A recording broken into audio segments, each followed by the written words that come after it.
And from South Plains Lanes in Lubbock, Texas, this is the 2019 PBA Lubbock Sports Shootout. Phil Bradlow here with you this morning. And we'll get the announcements here from Pete McCordick. B squad scheduled to bowl their 8 games at 3:30 this afternoon. A squad players, once the scoring units come up, please put your name or initials in the appropriate places. After the first game, if you'd also add your plus or minus score. Players, once line's been reset, scoring units are ready, you can begin. Qualifying portion of this year's PBA Lubbock Sports Shootout. It is being presented by Abadite and is being streamed on FloBowling.com. And with those announcements from the man who's highlighted one of the biggest moments in PBA Tour history, in my opinion, Pete McCordick, Southwest Region Director, taking care of this event.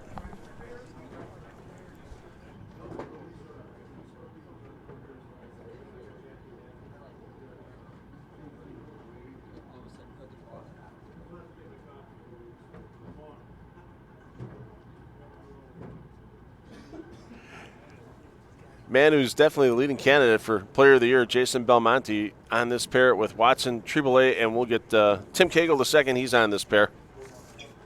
So we'll get him added to the scoreboard shortly. 4 pairs of coverage for you to watch this morning outside of flow zone coverage. We're a little spread out here inside of South Plains Lanes. Once again, Jimbo Sunday Evans, managing partners here at South Plains Lanes. Second PBA Tour event for a title this season being held here at South Plains Lanes. Of course, back in January, the unbelievable finish of that Lubbock Sports Open with the missed 10-pin in the 10th frame by Sean Rash, allowing Dick Allen to have a chance to step up, throw 2 strikes and 8 for the win in his half at the 10th frame, and Dick Allen managed to get it done for title number 7 for Dick Allen.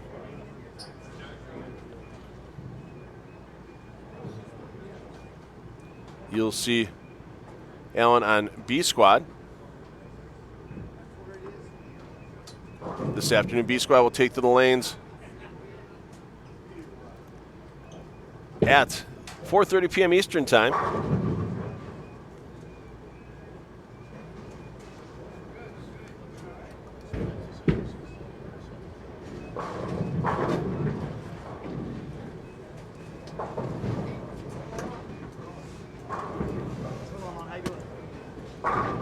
And we are now officially underway here in Lubbock.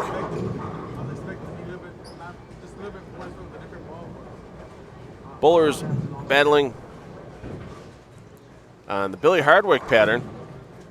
44 feet in length, higher friction surface with Brunswick Pro Anvil lane here. First generation of it. So, like you see there for Kevin Williams, you just came in your picture. You may see some urethane in play for some players from the outside portion of the lane. Pattern slightly asymmetrical, but still a 2-to-1 ratio on both sides of the lane. And interesting where the oil changes, the little bumps in the pattern go every 2 or 3 boards across the pattern. So when bowlers will make moves on this Billy Hardwick 44-foot pattern, they're going to start subtle, but as the block goes on and the front part of the lane opens up, especially with the higher friction surface here inside of South Plains Lanes, you're going to see some big jumps. Don't think you'll see the point of lofting the gutter until games 7 or 8 for some players, but I don't think that's going to be really the right move for a lot of players. Here's the unique stylings of Tim Cagle II. Cagle we saw last on FloBowling back in the month of September last year from Roner Park Lanes in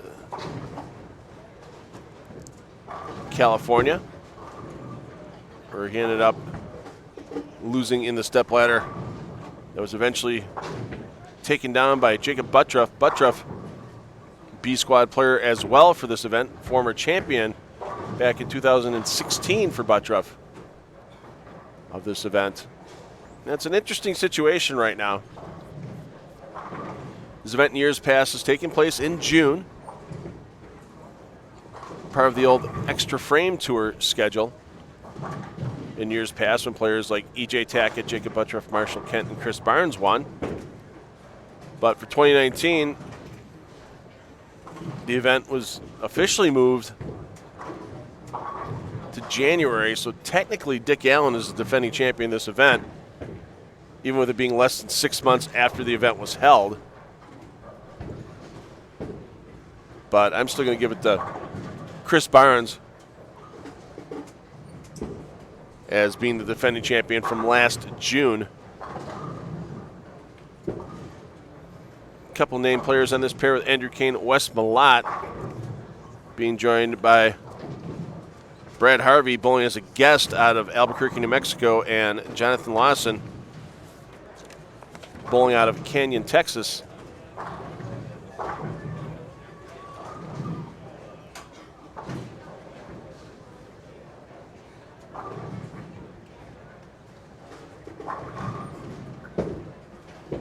Of course, these USBC Cup events during the summer tour, if there's room in an event for an amateur player to bowl as a guest, they are allowed. Last time we were here in Lubbock in January during the main part of the PBA Tour season, you had to be a PBA Tour member to bowl the Lubbock Sports Open, this being the Lubbock Sports Shootout.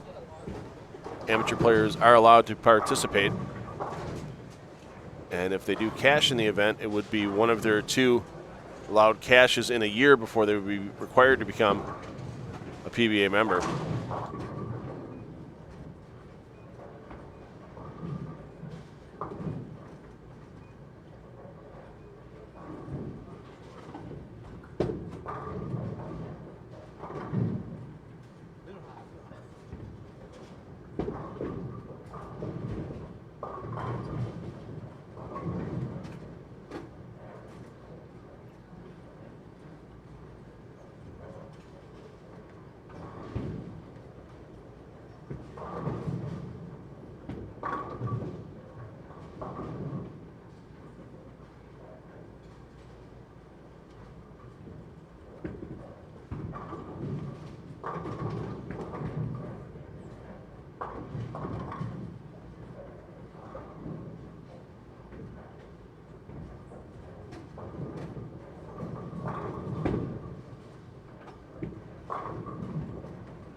Just got done talking to a couple ball reps who are walking in front of the Flow Zone booth, and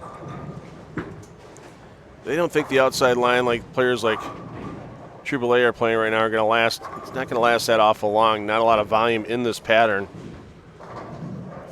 for the Billy Hardwick pattern.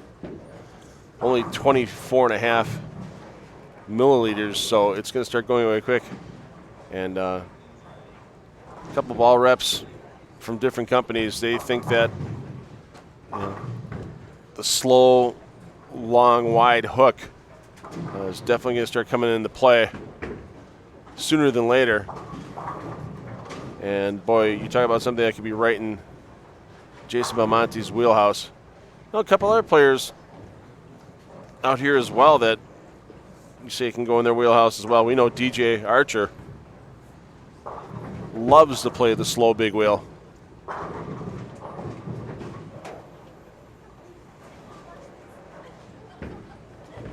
And we've seen Tom Doherty and EJ Tackett be able to do the same as well. So Tackett we'll get a look at in games 2 and 3. We'll get a look at DJ Archer in game 2 as well.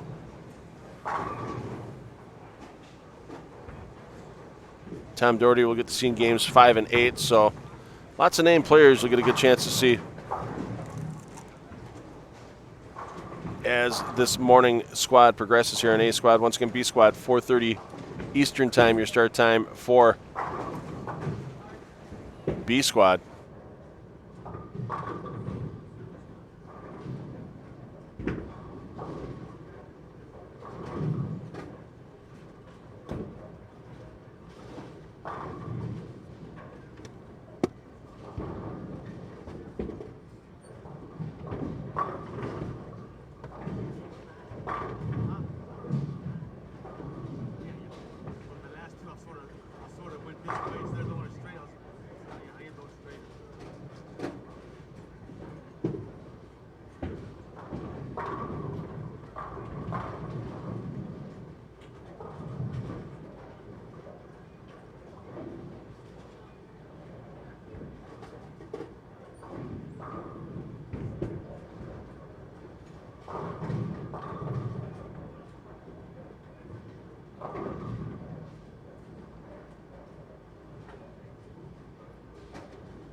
So this event here with the Lubbock Sports Shootout is the first of the USBC Cup events here in 2019 that makes up the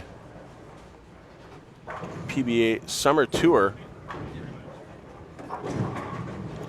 And of course, lots on the line during this Summer Tour, not just the USBC Cup and the money that goes with it. There's some other benefits to it as well that we'll get into as the qualifying round rolls along.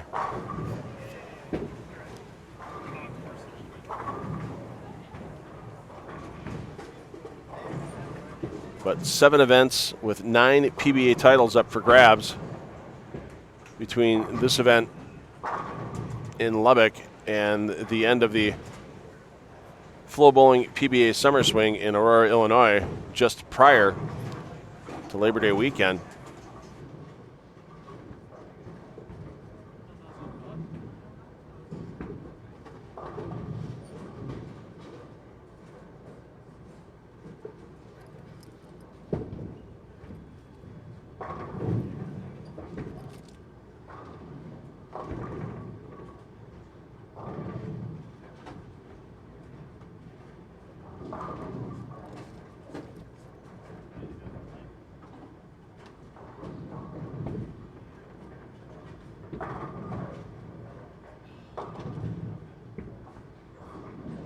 Andrew Kane hasn't bowled a lot of events so far in 2019. One of those players that you could definitely consider part-time on the Go Bowling PBA Tour.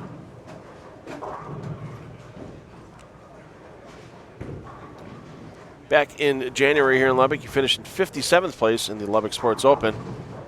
Best finish so far this year was 17th place in the World Series of Bowling Cheetah Championship back in Detroit in March. And you see right there the very direct line. We're seeing these left-handers play on the Billy Hardwick pattern, as where you're seeing some of the right-handers start very deep in over 17th, 18th, 19th board at the arrows with a slight bit of belly. See most of the left-handers playing very straight with even a left to right projection up the outside part of the lane.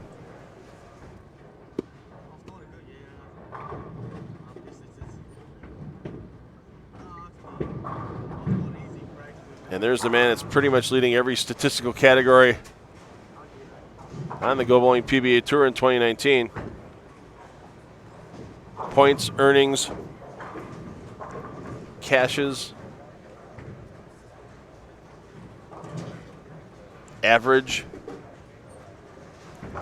Pretty much leading everything, but how many times he's picked up the check for other players out here.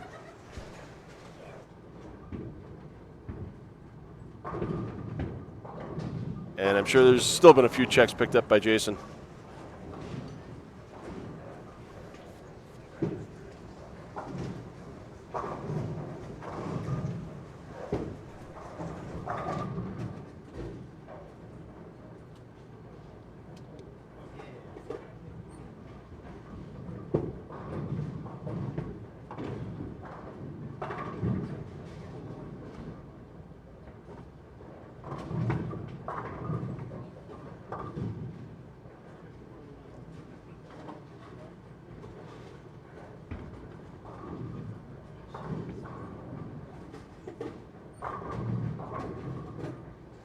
And joining me in the booth, man, it's already had a busy weekend to this point. Got here yesterday, watched a bit of the practice session, a nice little feature about what some of the players thought about this particular pattern. Lucas Wiseman joining me in the booth, Grand Poobah of all things FloBowling.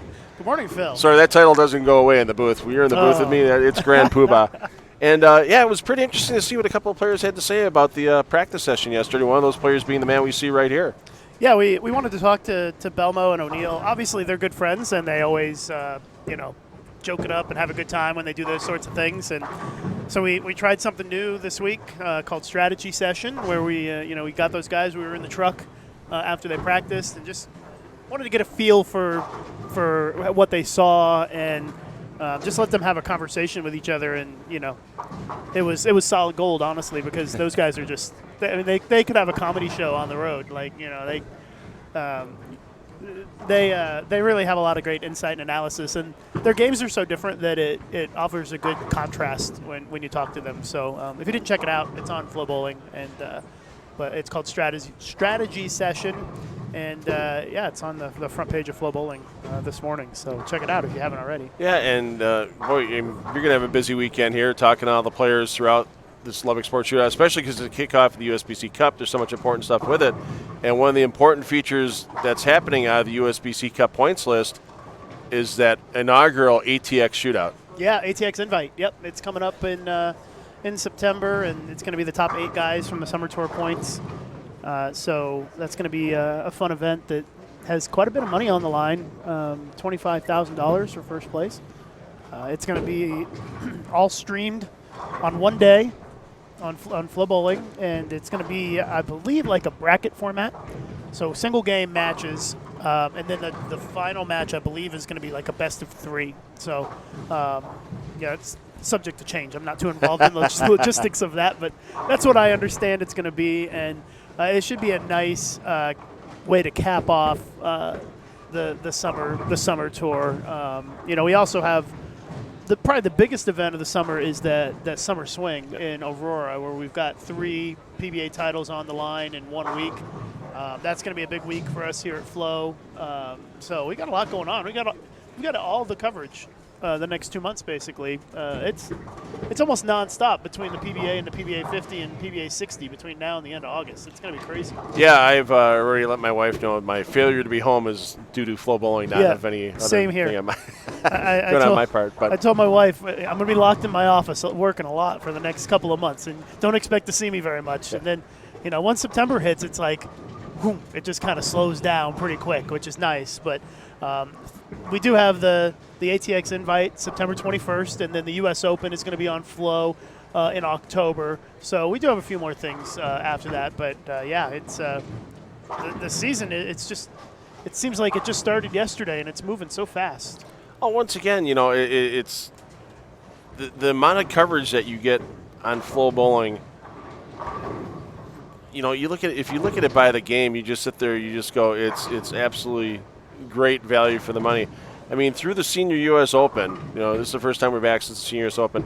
There's been 838 games of coverage this year. Wow, that's crazy. On FloBowling. I mean, if you think about that, by the time we're going to be done with this entire season, it's going to be almost 1,900 games in total of coverage. I wonder if there are FloBowling fans out there. I know they're diehards. If you've watched every game of coverage this year, I want you to tweet me because I'd be interested in that, because that's a lot of games. Well, and that's a lot of time schedule too, because obviously when you guys were in Japan, that was, if you were here in the U.S., you were watching that overnight basically, and there were some concurrent events running as well. So yeah, you had senior action during the day in Japan at night, and yeah. Well, I know that when we were in Japan, I was waking up early to watch the PBA 50 National Championship because I had to. I had to keep tabs on it for updates on FloBowling, and yeah, it's been great, and we've still got a lot to come. It's going to be a busy couple of months.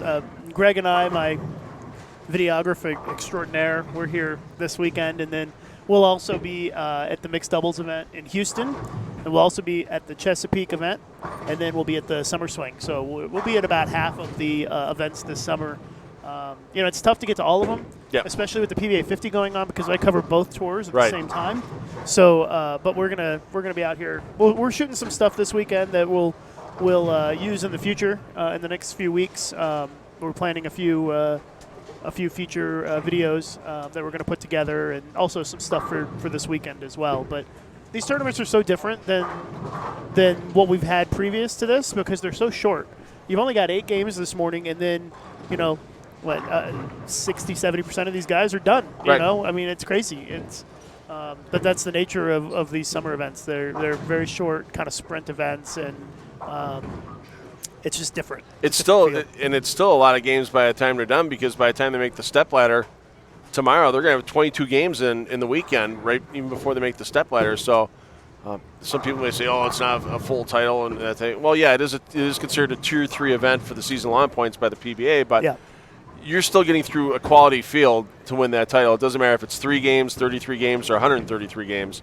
You do what you need to do to win the title. It shouldn't take anything away from anybody that wins a title here once again in Lubbock. Yeah, I think we have. I looked that up before I came out here for my preview story. We have 13 of the top 20 in the FloBowling Power Rankings are here this weekend, which is really quite strong for a summer event. Anthony Simonson's in Singapore. He's the defending champion. They paid for his travel to go over there. I mean, that's a no-brainer. Right. And then, like Chris Prather said, he had already scheduled a trip to go fishing in Canada. He's spending that 100 G's out there in Canada, trying to get some fish. And then you got other guys that just have. Sometimes they have other things going on in their life, and these short events can sometimes be really tough to break even at, because there's only so much money in the prize fund, and if you don't bowl well or you're in a slump, you come out here, you can lose a couple grand in one weekend and not have anything to show for it. So you gotta. Some of these guys will pick and choose what they want to bowl. I'm guessing Belmo, the only reason he's here this weekend is because Bowl Expo just finished up, and so it was very easy for him to just shoot over here. I don't know what his plans are for the rest of the summer. That's one thing we're going to talk. I think we're going to talk to him about that today, to try to get a feel. I know he's on the roster for a lot of events, but that doesn't mean that they're going to bowl because they always try to get on the roster for their guaranteed spot to get in the tournament. Otherwise, you could be shut out. So we'll see. We're going to talk to him about that later, though. Yeah, I'm sure we'll see him in Houston because he and Deandra Asmady have been longtime partners. They finished second last year in that event. He's not on the roster. He's not on that one. Okay. I saw that Deandra is teamed up with Marshall Kent, I believe. Oh, okay. So, yeah, it may be that there's so much else going on that event is kind of separated from the other ones. And so when you're Belmont, you got to travel 16 hours. It may have made sense in the past for him to come because there was nothing else to bowl around that time. Sure. But now, if he's going to come back and bowl some of the other summer stuff, it might not make sense to come the end of July and then have to sit around for 2 or 3 weeks with nothing to bowl. Yeah. So we're going to talk to him about that. Okay. Well, hey, we're almost done with game one here, and Lucas, thanks for sitting in. And no problem. Scores look a little high. I see a lot of strikes out there actually here this first game. They got it's hard to tell who's who on the scoreboard, but there's some decent scores out there. Yeah, right in front of the FloZone booth, I'm looking at EJ Tackett. He's got a chance for 268. Stepping up in the 10th frame. His brother Zach's coming back off of an early struggle. He's got a 4-bagger, 6th through 9th frames, can shoot a good score. We've got somebody down on 23 and 24. James Watson, I think. I believe can so. Can go 279 this game. So, and then to the right of him, AC. I can't tell who it is. Can AJ Chapman. AJ Chapman, yeah, he's 25 and 6. Yeah, he can shoot 260 this game. So. Yeah, there's some big scores here in game one. So. Yeah, but as always, time to move pairs and time to figure out another tricky pair as you move from lane to lane here at South Plains Lanes. You hear from Lucas periodically during the entire event, and I'm sitting right next to you. That's so right. You might hear from me every once in a while. And we'll be back with game 2 coming up shortly.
As we enter game 2.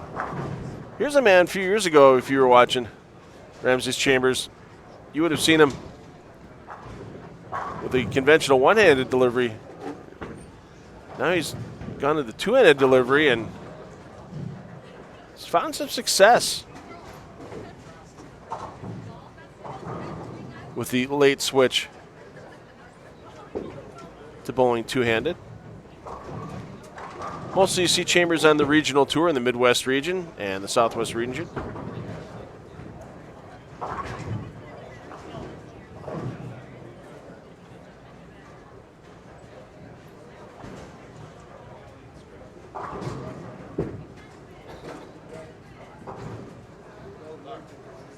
Dropped his membership a couple of years ago as he was undergoing these changes to his game. I'm sure we'll probably see him back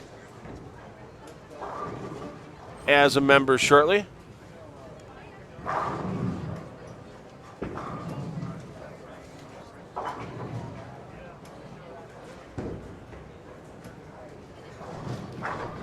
Bowled in a couple events last year on the regional tour in the Midwest. Best finish last year for Chambers was 18th in the PBA at Mockingbird Lane's Midwest Open. Game 1 scores available for you on A-Squad through the live scoring link at PBA.com or the results tab at FloBowling.com. EJ Tackett, 268 is opening game.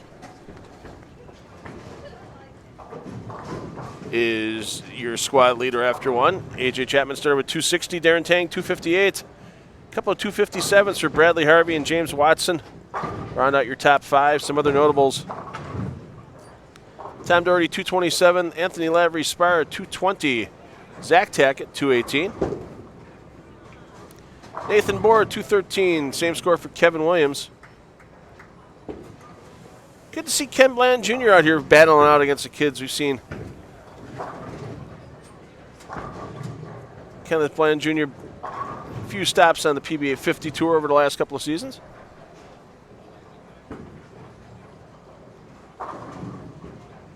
Bland started with 205.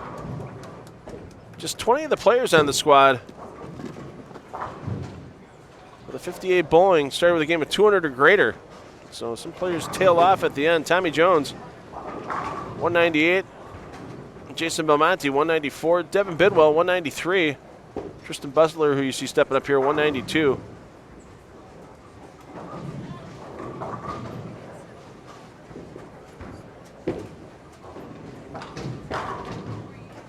Juan Garza started with 203.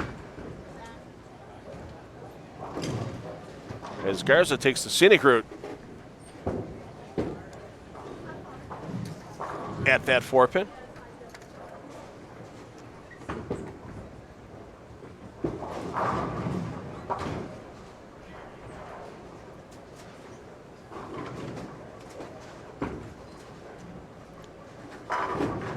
EJ Tackett, third on the PBA Tour in average so far in 2019, averaging 220.2.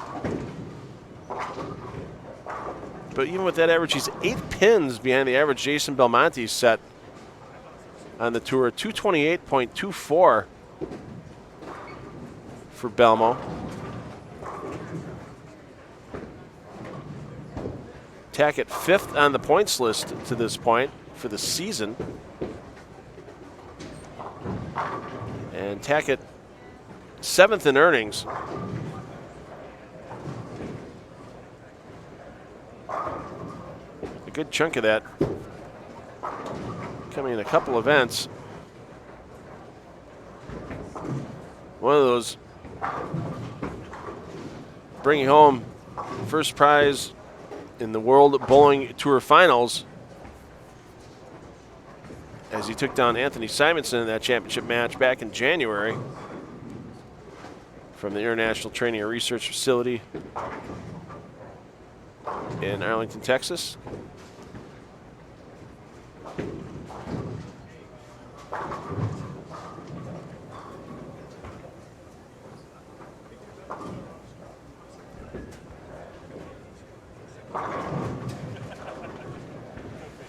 Zach Tackett with a solid start to this second game with his opening turkey.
EJ Tackett, several championship round appearances so far in 2019. Of course, a heartbreaking loss to Jason Belmonte in the Tournament of Champions final match, where Belmo took down major number 10. EJ, though, bounced right back, 4th place in the PBA Players Championship. And he had a nice stretch going where his worst finish through the first 6 events of the season was 9th place here in Lubbock back in January. And a bit of a reality check in Indianapolis, where he missed the cut in 46th place, bounced right back to finish 3rd in Jonesboro. Solid World Series of bowling for Tackett as well. Made the USA versus the World roll off and finished 9th in the PBA World Championship with a stepladder final appearance in the Scorpion Championship as well.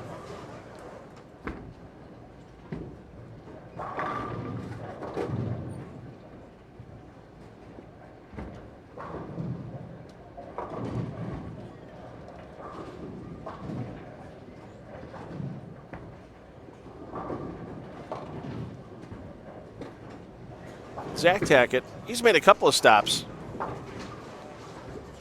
on the Go Bowling PBA Tour in 2019. His best finish was in the Scorpion Championship, where a bad last game took him out of possibility of making match play, where he ended up with a 27th place finish. Some solid regional finishes,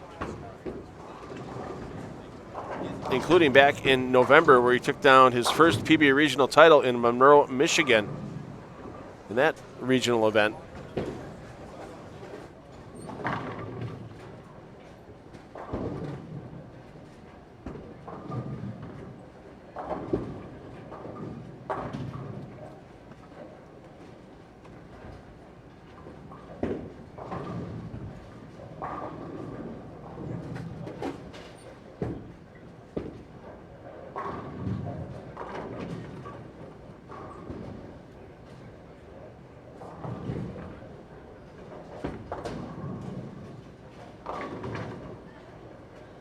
That's one of those leaves you see more and more during the power game with reactive resin. The light 4-8 for right-handers, where that 5-pin just goes right between the 4 and the 8. And the head pin doesn't come back off the sideboards properly, kind of dies in the flat cutter after taking out the 2 and the 7.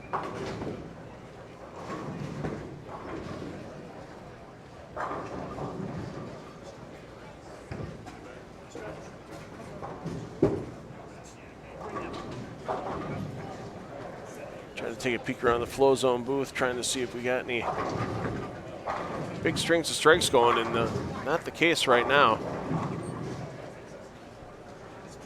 Only string I see nearby, it's from the start, it's at least 4 in a row is for this man right here. And we're going to end that for Tackett. You see that ball picking up friction way early. Not a lot of volume in this Billy Hardwick pattern, and you're going to start seeing the scenic route used by a lot of these players pretty soon.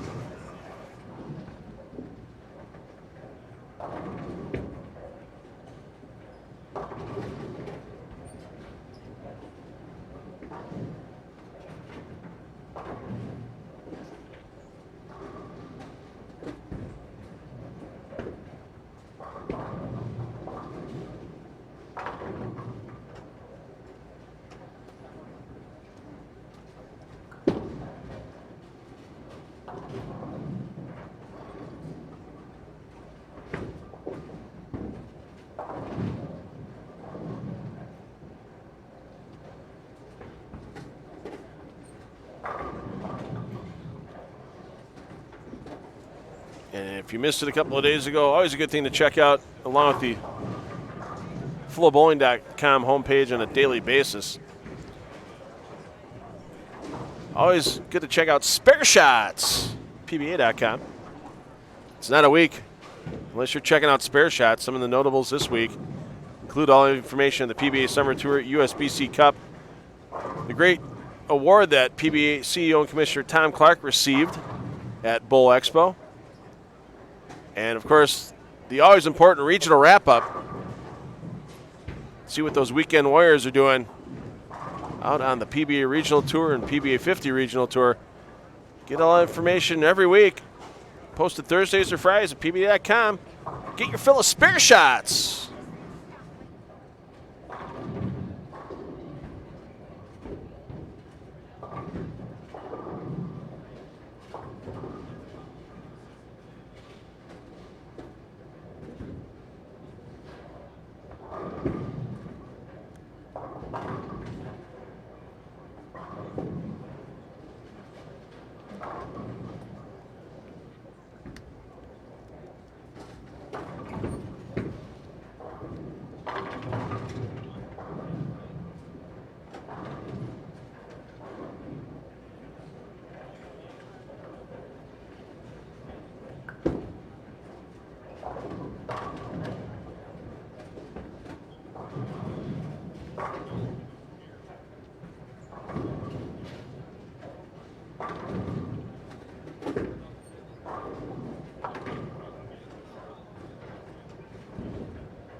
It's going to be interesting this week at the Teen Masters. That's coming up here on FloBowling.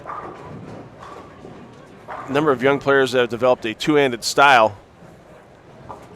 You know Jason Belmonte's bowled with it since he was 18 months old. And basically, a bowling ball was his babysitter at his parents' bowling center in Orange, New South Wales, Australia. We have players like Sean Maldonado. Two-handed style, still keeps his thumb in the ball. Lots of different ways you can do it, and you're going to see a lot of different styles as well at the Team Masters. That starts Monday here on FloBowling. 3 days of qualifying, 2 days of match play as they march their way to the championship for high school boys and girls and junior varsity boys and girls, along with the Kegel Cup. Which state will come out on top in the Kegel Cup top competition at the Teen Masters? You can see all that coverage from start to finish here on FloBowling from Sawgrass Lanes, Bolero Sawgrass Lanes, now in Tamarack, Florida, in the Fort Lauderdale Metroplex.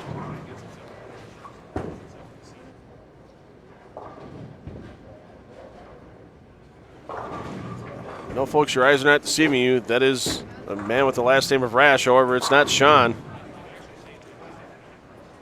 It's Thomas Rash out of Spencer, Oklahoma. Both at Maldonado, Young, and Hawks. Maldonado had a chance to take down this title back in 2016 in the championship match against Jacob Buttroff, but a 4-pin. His first ball of his 10th frame. Let Buttroff escape with the title. And it's been an up and down season for Maldonado out here on the Go Bowling PBA Tour. Of course, the switch of ball staffs at the beginning of the year. But you have to make a TV show or championship round appearance in 2019. He's come close, though. Go Bowling Indianapolis Open and the Scorpion Championship at the World Series of Bowling. Maldonado finished in 7th position in each of those events. Greg Young Jr., one of the players looking to nail down Rookie of the Year honors. Long way to go, a short time to get there with the lead in that points race that Michael Holloman has after Holloman's second place finish in the USBC Masters.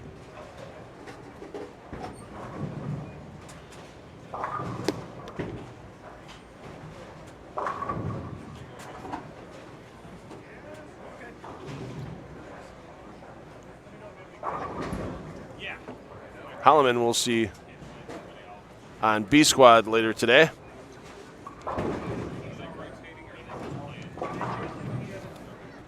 And once again, I want to thank Chuck Gardner, the Bowl for Life Foundation, as the sponsor of the Rookie of the Year Award on the PBA Tour this season.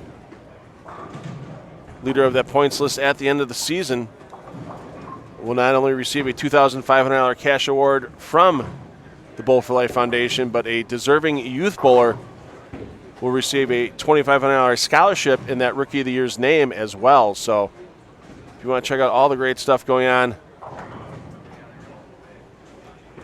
with the programs that Bowl for Life support for youth players, Bowl, the number 4, and life.com. You can check out all that information. And hey, don't know if he's watching yet this morning. We know he is. Let's be honest. Chuck Gardner recovering from some knee surgery.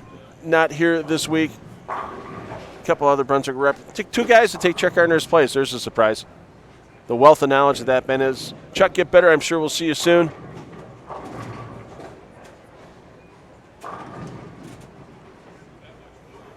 Get you walking around faster than ever.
All right, now Tackett pacing and losing 100 pins from his opening game score of 268. He's pacing 172. Still the 202 max. Tackett can find something quickly. Once again, that's always a trick out here on the PBA Tour. Yes, the oil is applied in a similar fashion to every lane in play here at South Plains lanes, but the little bit of difference in topography, and of course, the bigger difference in a lot of cases, who was on these pair? Zach Tackett. Teaching that 10-pin a lesson. Do not stand against my might, says Zach.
Well, I think, once again, you see this will be the championship pair tomorrow, lanes 19 and 20.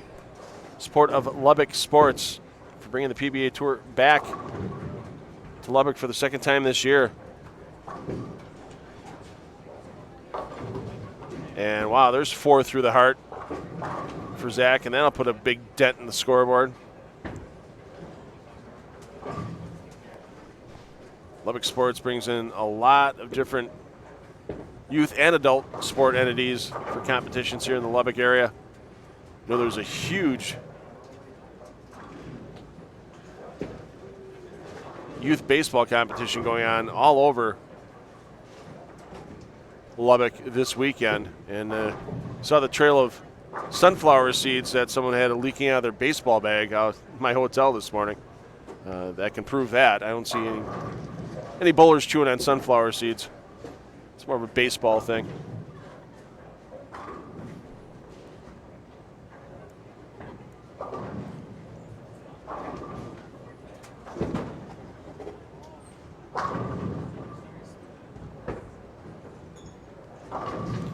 And it's about the most you can hope for on that split.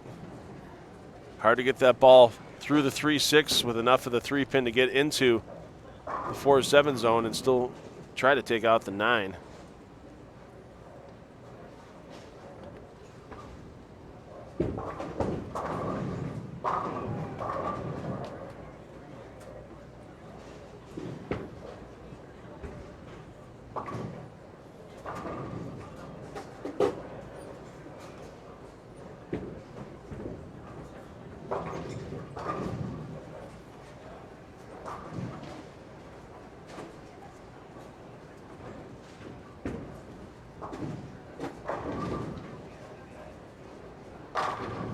Kevin Williams not even close to the head pin.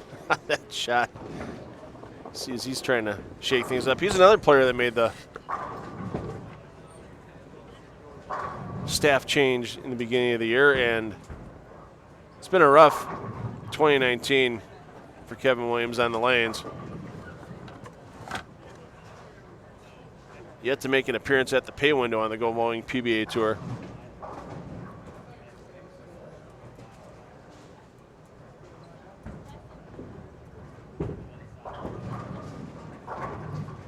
Did not bowl this event in January. Of course, we saw Williams make his first televised appearance in 2018 at the Go Bowling 60th Anniversary Classic in Indianapolis.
Oh, there it is. If you haven't seen it yet, Kevin Williams, K-Will Productions. Pick It Out with Kyle Troop. You can view it. The official music video for Pick It Out played for Kyle's Strike Music on the Fox Sports telecast. check it out on YouTube. Just look for Kevin Williams, Keven, and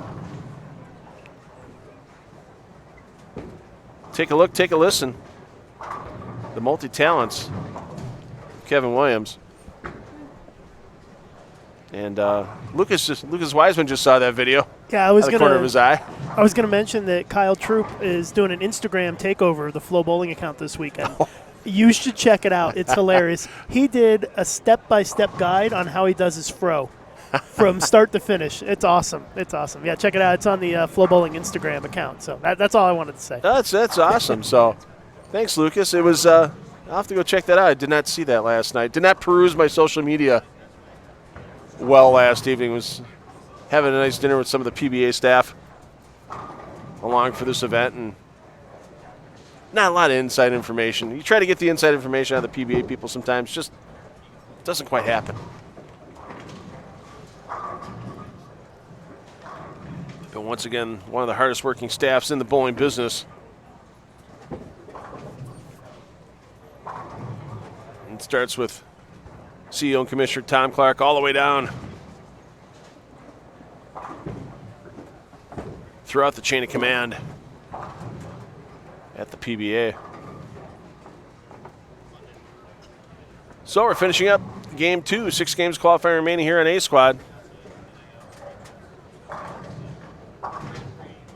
And we'll have new players coming into the picture in game 3. You get your first look on the day today at Mason Edmondson, local player from up in Amarillo, Texas. We'll get another look at this Tackett twosome. Get another look at the Maldonado foursome, the Bidwell Williams foursome. Coming up next here in the Flow Zone. 4 pairs of coverage for you outside of Flow Zone as well.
Well, these players in this pair, you can continue to watch on 15 and 16 outside of flow zone as they make their way across the lanes in play. Edmondson, Russo, Fintel, and Hurst. We're going to stick with this foursome, the Tackett brothers, along with Garza and Butler. Here in flow zone, we'll flip around a little bit more as well.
B squad will take to the lanes 4:30 p.m. Eastern today for their 8 games of qualifying.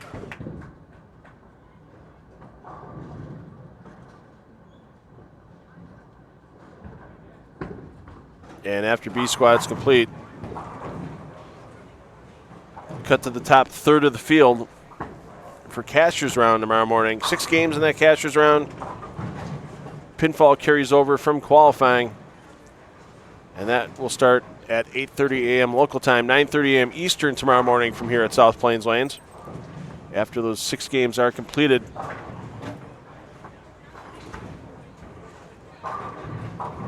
the top 16 players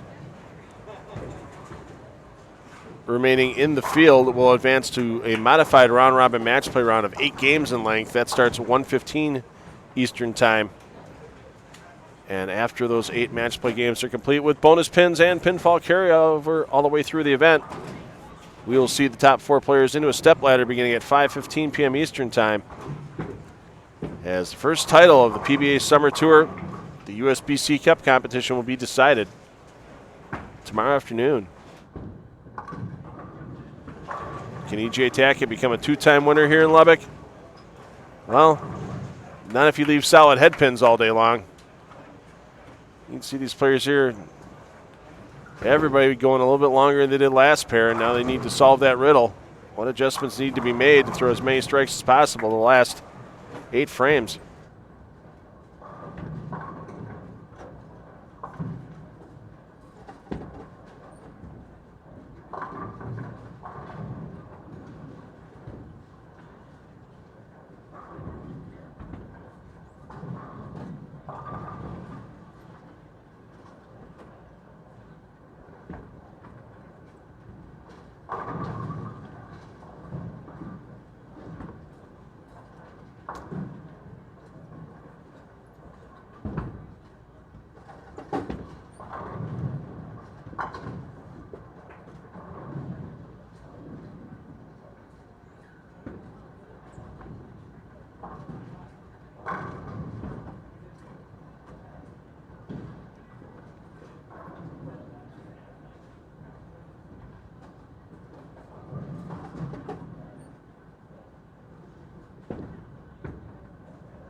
Here's your Game 2 results. Results tab, FloBowling.com, livescoringPBA.com. Get those results. Darren Tang, plus 101 for Tang for his first 2 games, as Tang trying to chase down his first PBA Tour title. Tang, 258, 243 his 2 games to get to that plus 101. AJ Chapman second at plus 56. Nathan Bohr, that same number in the tie for second. Devin Bidwell in fourth at plus 46. Tommy Jones plus 45. Lavery Spar of the Sean variety in sixth, plus 42. Tackett of the EJ variety in seventh with the Lavery Spar of the Anthony variety at plus 38. James Watson in ninth, plus 37. Tackett of the Zach variety in 10th on the squad, plus 35. And once again, this pattern not playing as easy as some of them maybe initially anticipated, as just 26 of our players of the 58 on the squad are at a positive number after 2 games of competition. See there, EJ, after going light once again, trying to get a read on ball reaction down lane, get that ball to face a little sooner.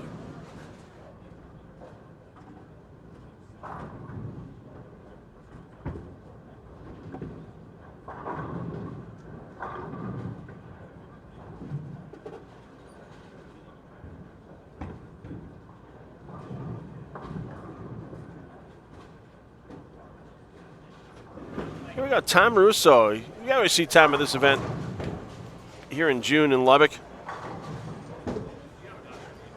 And the interesting part about this, Tom's 75 years young. PBA member for many, many years. And if you add up the ages of his 3 lane mates with Fintel, Hurst, and Edmondson, I don't think you get to 75.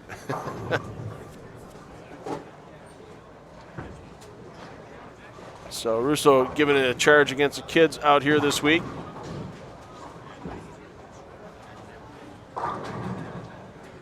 He's coming in with realistic expectations. He knows it would take an exceptional week for him to get just in the cashier's round against this quality competition, but Russo bowls PBA 50 regional events, and even though he's 50 under for his first 2, he's going to keep trying to plug his way through and throw the best he can for his remaining 6 games. Good cover on that spare for Tom Russo.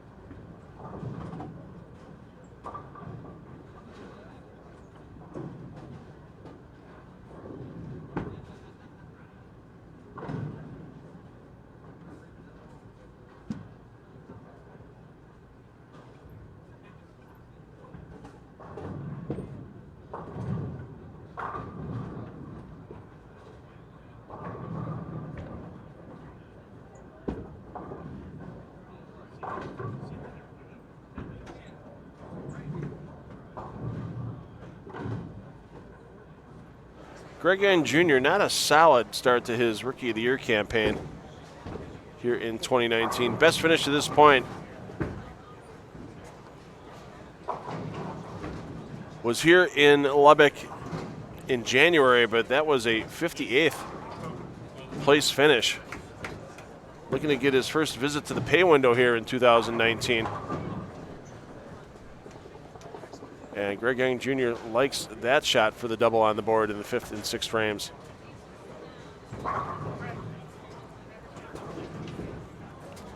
Young in solid position after 2 games. 14th on the squad at plus 26.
Well, I mentioned it earlier about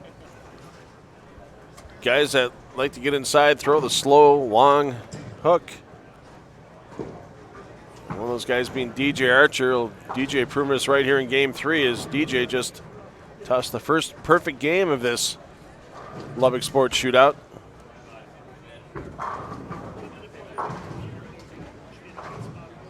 And that'll move Archer up nicely. As he was sitting at minus 25 after his opening 2 games, that'll give him to plus 75. And well positioned, one would think, inside the top 10.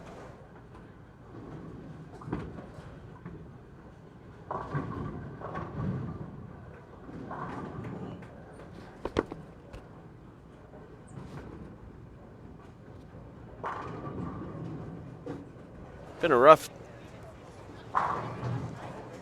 2019 for Devin Bidwell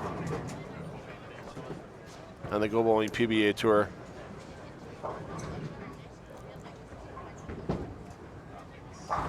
Best finish on tour to this point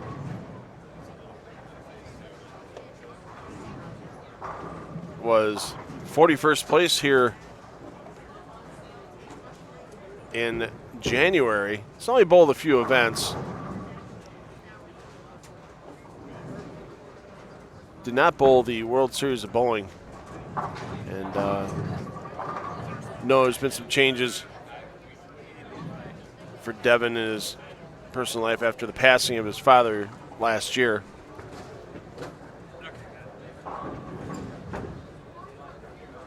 And Williams needs to find something to come in a little more aggressive. That ball flat, and no chance for the 4 to take the 7 out on that shot.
We mentioned E.J. Tackett finished 9th in this event back in January, but definitely a different format back in January with the mixed patterns that were involved in that event. As they qualified the first round on the 32-foot Wolf pattern, then second round was qualifying on the 42-foot Scorpion. And for the rest of the way on out, they used the Wolf pattern on the right lane, the Scorpion on the left.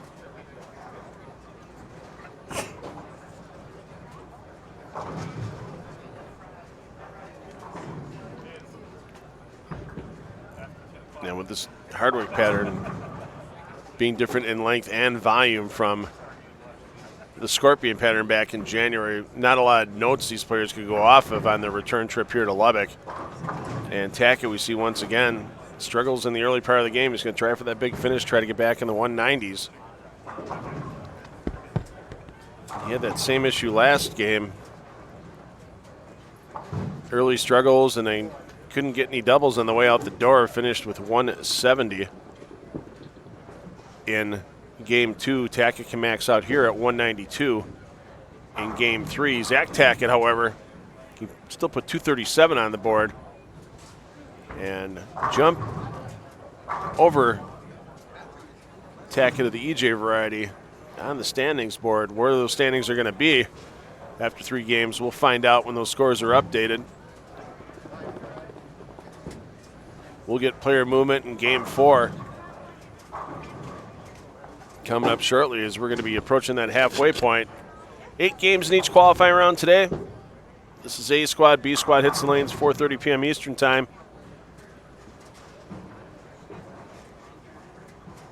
And we'll get our top 40 or so players that'll advance to Cashers round tomorrow morning, 8:30 a.m. local time here in Lubbock, 9:30 East Coast time for Cashers round, as we make our way towards who'll be our champion of the Lubbock Sports Shootout here in 2019 from South Plains Lanes in Lubbock, Texas.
And the pace changing up a little bit here. Threesomes you'll see coming up in some of these pairs.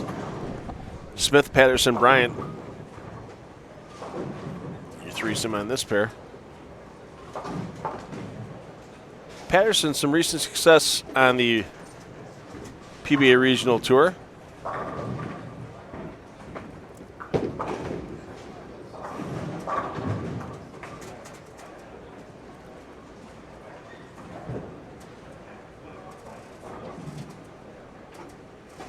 As he recently had a 5th place finish in the Clean Southwest Open.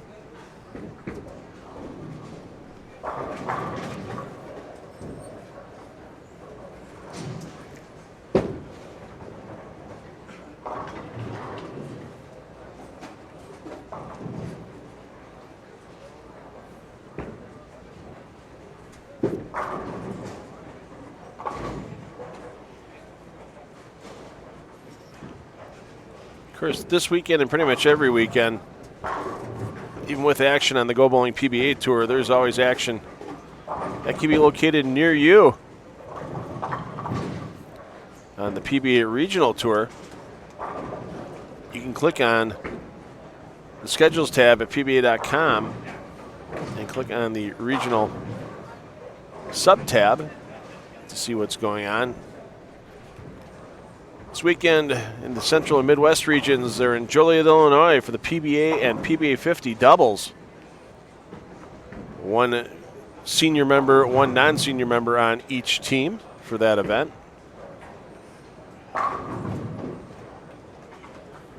As they're at Town and Country Lanes in Joliet, multiple hosts per year at that center for the PBA Regional Tour.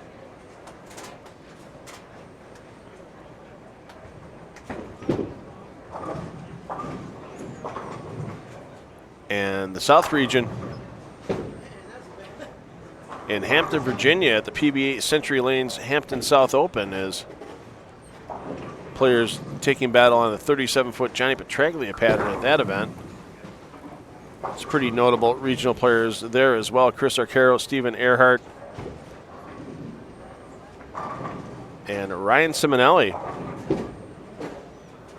taking that event in Richmond for competition. Pardon me, in Hampton, Virginia. Simonelli recently relocated to South Carolina. And it's been a rough 2019 on the Go Bowling PBA Tour for Simonelli, so I can't say I'm surprised to see him staying with a regional competition close to home, then making his way here to Lubbock for this Lubbock Sports Open. Dio Bernard, we saw him make Cashers round here last year in the Lubbock Sports Open in 2018.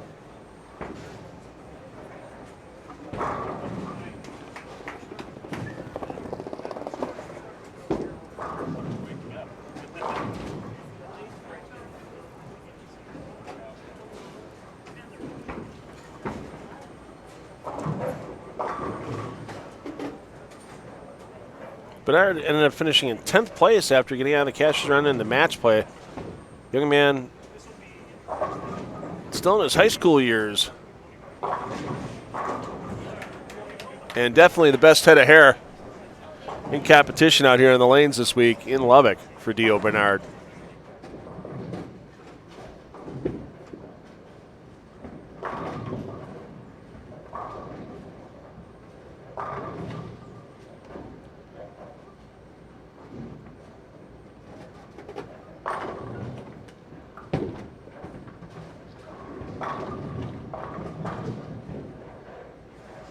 When Dio's at home in New Mexico bowls for the Rio Rancho High School bowling team.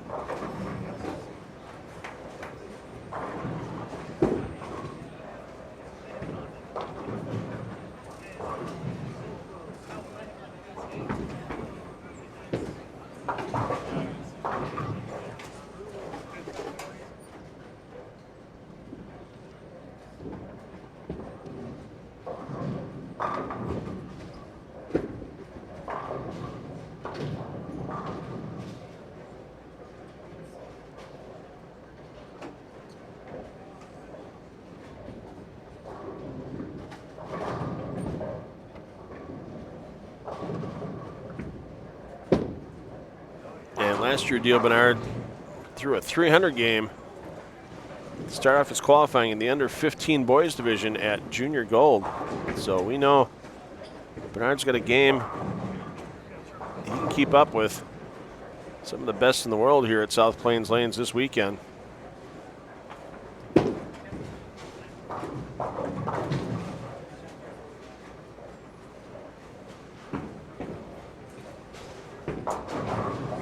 But needs to find something quickly because he started his first 3 games at minus 93.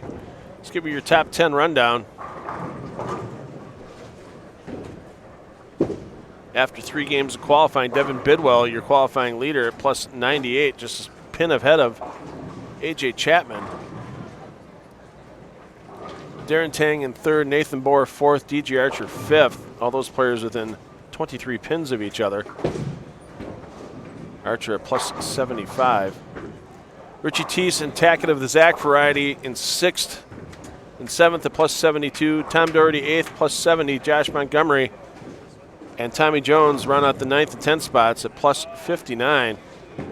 Sean Lavery, Spiracy walking off the lanes there in 14th at plus 42.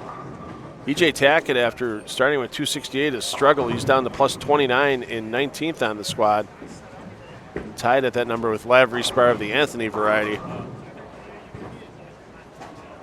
And Jason Belmonte struggles so far on this Billy Hardwick pattern for Belmo. 194, 226, 189 for Belmonte to be at plus 9 after his first 3 games of qualifying.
Chris Vai's been hitting a lot of the stops on the Go Bowling PBA Tour this season. And missed single pins like that can do some serious damage on your scorecard, and that's why, probably one of the many reasons why Vai has yet to reach the pay window in a Go Bowling PBA Tour event in 2019.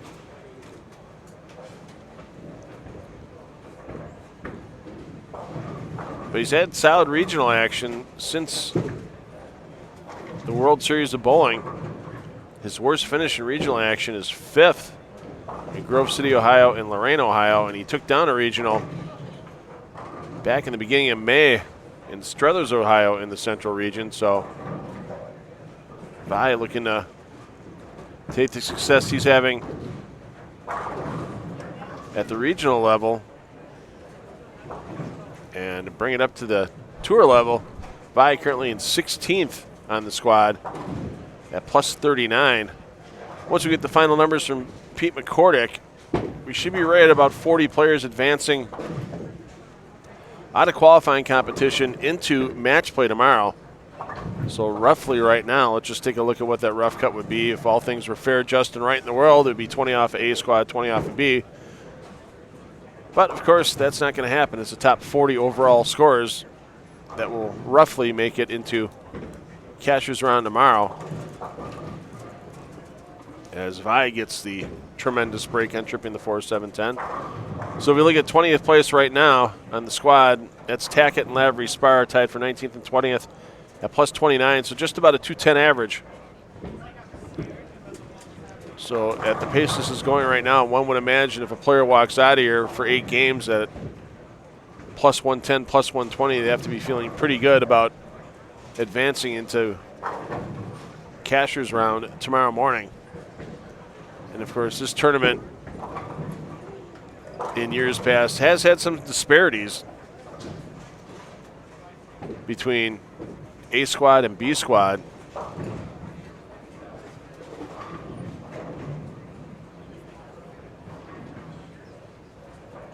And the number of bowlers that have advanced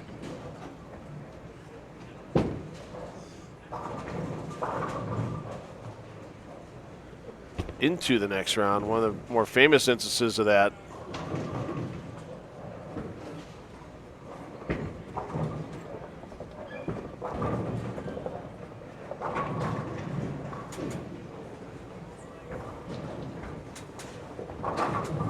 was a couple of years ago when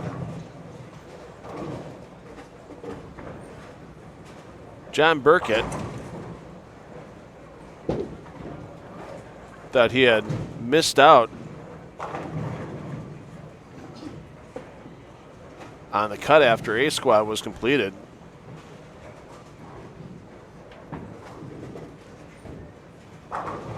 Had headed back home to the Dallas-Fort Worth area.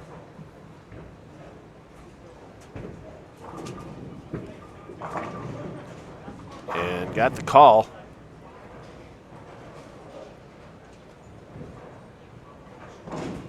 On his way home that it was time to turn around, make his way back.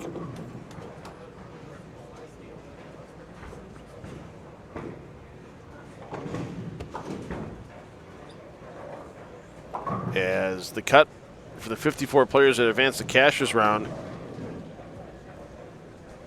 were 41 off of A squad, 13 only off of B. And Burkett, being one of those lower placed A squad bowlers, left his house at 2 in the morning, got a couple hours of sleep, drove the 5 hours back here to Lubbock, and tried giving it a run in the Cashier's round to make it to match play. But unfortunately for Burkett, just literally ran out of energy, ran out of gas, and ended up just taking home a check from that event in 2015. We had that back in January as well. A couple players thought they had missed the cut. Going into B squad competition, they were on A squad. They had made the move, left, said, I'm out of Dodge, started heading towards Dallas to return back home.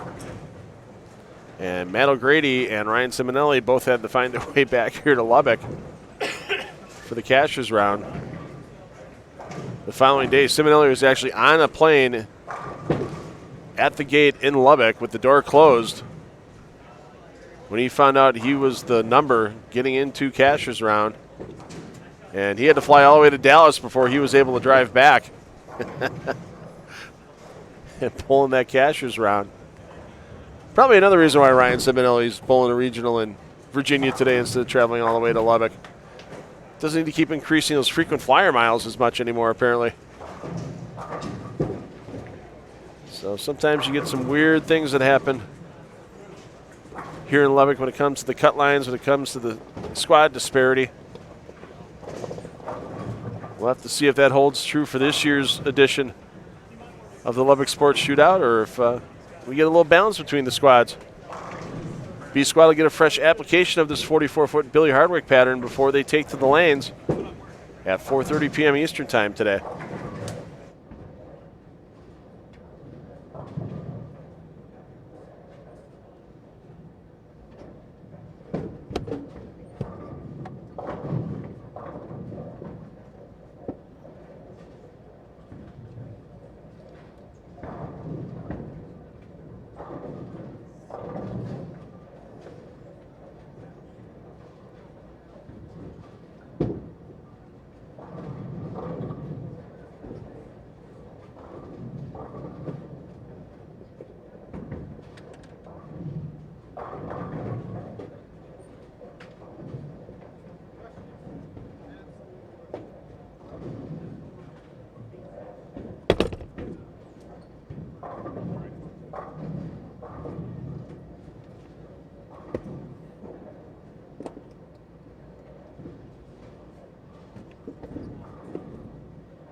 Now, still some players finishing up game 4 here. Once again, pacing a little bit off. Some pairs at 3, some pairs at 4. Field's trying to normalize themselves out. Livery Spar, both Livery Spars in solid contention so far through their first 3 games of qualifying. We'll have that 4-game scoring update coming for you momentarily, once Tournament Director Pete McCordick gets everything verified.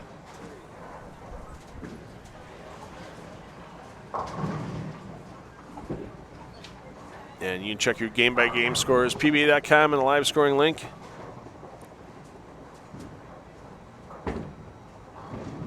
And FloBowling.com in the results tab. And it's not just the National Go Bowling PBA Tour events you can check out on the live scoring link. You can also check out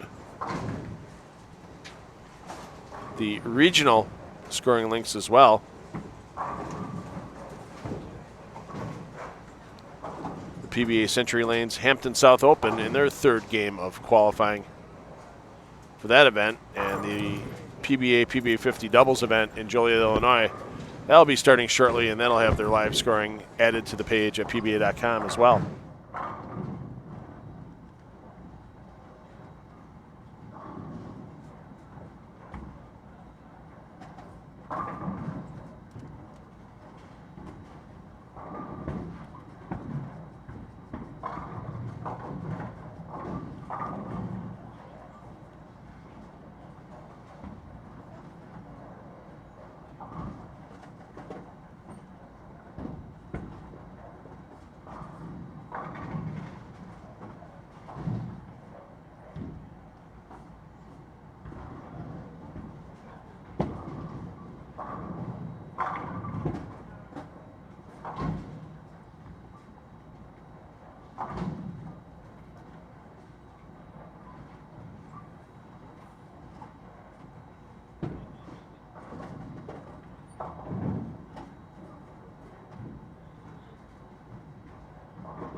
Mr. Strikes a lot. Wes Malott on the pair of Kane, Harvey Lawson. Second look at these players today here in the Flow Zone. 4-game scoring update should be coming across the board momentarily.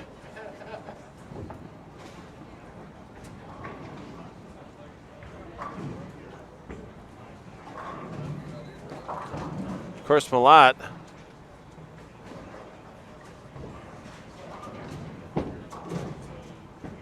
member of the Portland Lumberjacks, along with Ryan Simonelli, Kyle Troop, Chris Prather, and Mitch Hupe. Prather and Hupe, the picks in the draft back in April. And Andrew Kane on this pair. Kane, the manager of the LAX, and strong lineup he has. I was surprised that with the success Dick Allen's had in Portland, Maine over the years, and as part of the Elias Cup competition, that Dick Allen wasn't picked by the Portland Lumberjacks. As he dropped to the number 2 pick, LAX, Andrew Kane wasted no time picking up Dick Allen, and then also added Anthony Lavery Spar to the lineup that included Jason Belmonte, Stu Williams, and Jacob Buttruff. So once again, when that PBA League competition begins on July 16th, no clear-cut favorite going into the Elias Cup, even with the Silver Lake Atom Splitters looking to repeat, as manager Mark Baker held on to Chris Barnes, Jesper Svensson, and Tom Doherty, and a couple solid pickups for the Atom Splitters, with A.J. Johnson returning to the team, and D.J. Archer was formerly an Atom Splitter in years past, returning as well for Mark Baker.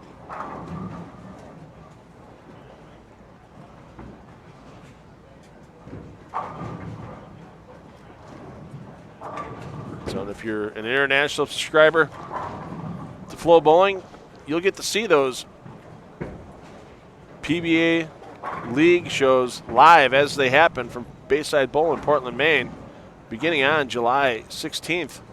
3 consecutive nights of coverage on Fox Sports 1 or here on FloBowling for those international subscribers.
So here's your 4-game scoring update, halfway point in the A squad qualifying. AJ Chapman, your leader, plus 121. Tom Doherty, second, plus 113. Doherty making a nice turnaround the last 2 games, 246, 243 in games 3 and 4, respectively, for Doherty. Darren Tang in third at plus 107. Richie Teese in fourth at plus 100. Nathan Bohr, fifth at plus 98. Devin Bidwell, nice showing to this point from Bidwell, plus 89 in sixth. Lavery Spire, the Anthony variety, in seventh at plus 88. Blaine Hurst bowling as a guest out of Amarillo, Texas. Hurst in eighth at plus 66. He's a pinup on Sean Maldonado. And in 10th place, Lavery Spire, the Sean variety, wraps up our top 10 at plus 63. EJ Tackett trying to get back up inside the top 10. He's 11th at plus 49. Chris Vai, plus 38. Tommy Jones, plus 35. And Jason Belmonte, Belmo, now in 20th position, plus 33 as he came back in game 4. The 224 game. We'll get another look at Belmo later in the block.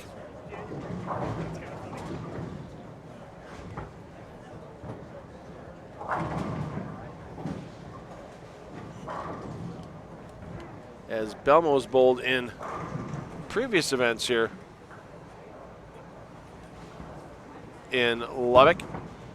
Bowled back in 2016, made match play, but then had a terrible match play round and missed his chance out at the step ladder.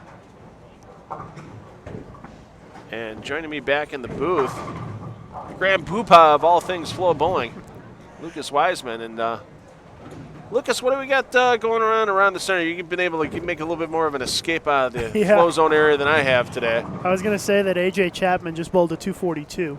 So that puts him at plus 163 now. And we're watching, I think we were watching Tom Doherty. He's bowling a pretty decent game. He was in second place. So the guys at the top are still bowling well.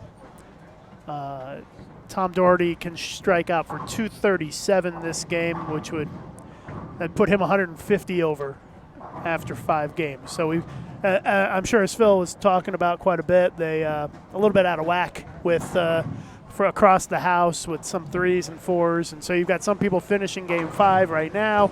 You got other people just starting game 5, and earlier today we had a 300 game from DJ Archer, and we have it on FloBowling for you.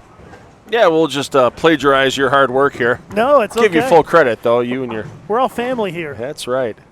Yeah, we have to be family here. We're in a pretty tight quarters here inside of Lubbock. Not a lot of room in the concourse for the flow zone booth. But a great finish. This was game 3, I believe, for DJ. That was a great shot. And then the last one you'll see here in a second was a little bit light, but he got the carry.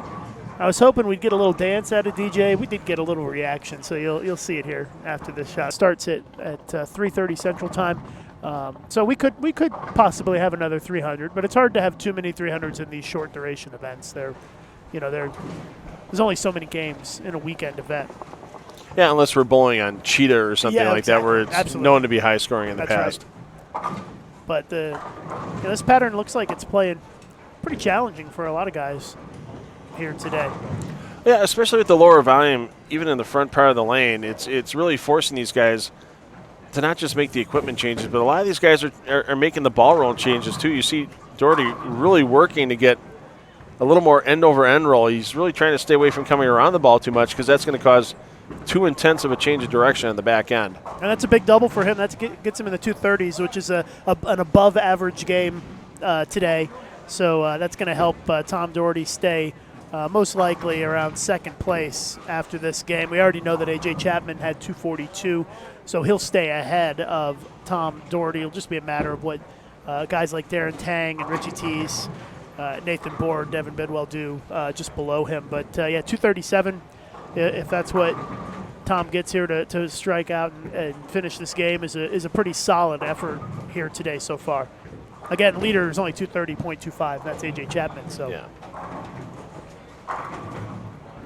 Yeah, Doherty's one of those guys that during these short format events, he always seems to find a way to get not just a check out of the event, but there's a lot of times last year where he was making stepladder finals Jonesboro was a prime example. He lost to Andrew Anderson in a heck of a battle in that type of event when it was part of the Extra Frame Tour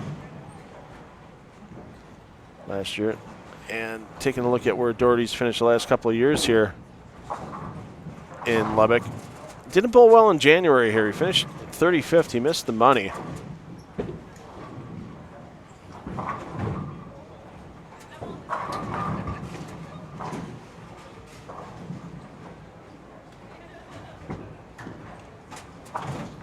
And back in 2017 here in Lubbock, Doherty finished in 22nd position.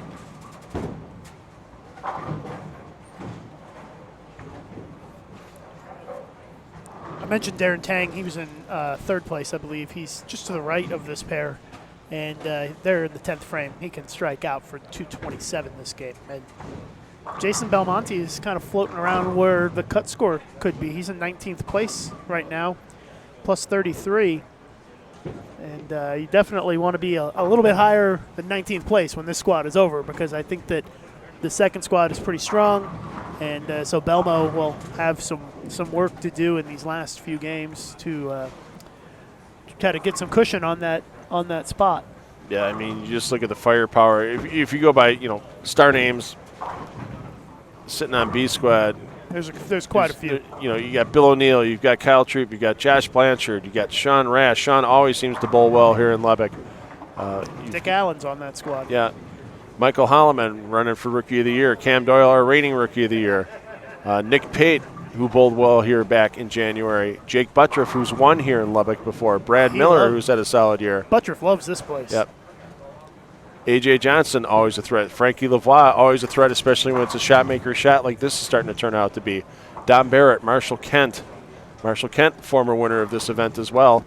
Jake Peters, he's made a step ladder here in the past. So, yeah, you look at the firepower. And, of course, Chris Barnes, who is semi-reigning winner of this event. He won it when it was held last June. And our reigning player of the year, Andrew Anderson, all on B squad when that starts at 4:30 Eastern. So, yeah, you look at the firepower, and it may not be a 20-20 split for the top 40 going to Cashers round tomorrow. It may be a little bit imbalanced, and we've seen that in the past here in Lubbock as well. There were a lot of people are talking that Dick Allen's the defending champion in this event. I actually think it's Chris Barnes. Because this is the one that was in January was really a different event than the summertime event here. So, I can make an argument that Chris Barnes is actually the defending champion. We'll call him coach. Let's call him co-champion. See how that goes over with him. It's not very often. I mean, when was the last time you had two PBA Tour titles awarded in the same center in the same year at different times of the year? Like, it doesn't happen very often, does it? I can't even think. No. Like, it happens at, like, the World Series of Bowling, but that doesn't count. That's all the same week. Right. But, it's not often that you go 6 months and then you come back and bowl again in a place for a title. In my 5 years of live streaming between Extra Frame and FloBowling, I can't remember that happening at all. So it's kind of a unique thing. It's good. It's great for the PBA that that Jimbo and the folks here in Lubbock Sports are willing to put up to have two events in a year. It's it's a really positive thing, I think. But it's unusual. Yep. Well, once again, we're going to get a little break in the action here. Unfortunately, the pacing a little bit off. And Lucas, thanks again for jumping in and showing us the highlight of DJ Archer's 300. Check out highlights all weekend long from Lucas and the gang at FloBowling.com.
middle too.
Here's the man who had 300 earlier in the event, DJ Archer. He's now on a pair of lanes with a man who's trying to throw a 300 himself. That man right there, AJ Chapman, waiting for the official Game 5 scoring update. Still some players finishing Game 5, but Chapman was leading after 4 at plus 121. And Chapman sitting on the front 7 here in his 6th game. As we mentioned, some players still finishing Game 5 on the low end of our flow zone coverage. We'll be getting some coverage back there shortly.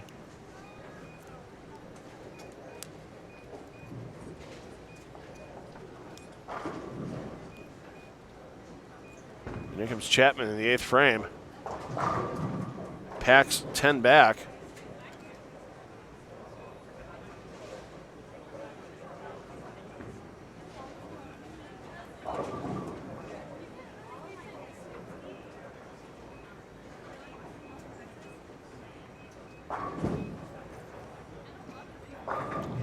Well, we saw Chapman on the Chameleon Championship telecast in World Series of Bowling 10. We finished in 3rd position. Chapman finished in 17th here in Lubbock back in January. And those are his 2 high finishes in individual events in the 2019 Go Bowling PBA Tour season. He did finish 6th in the World Championship competition at the World Series of Bowling, just missing out on that stepladder final.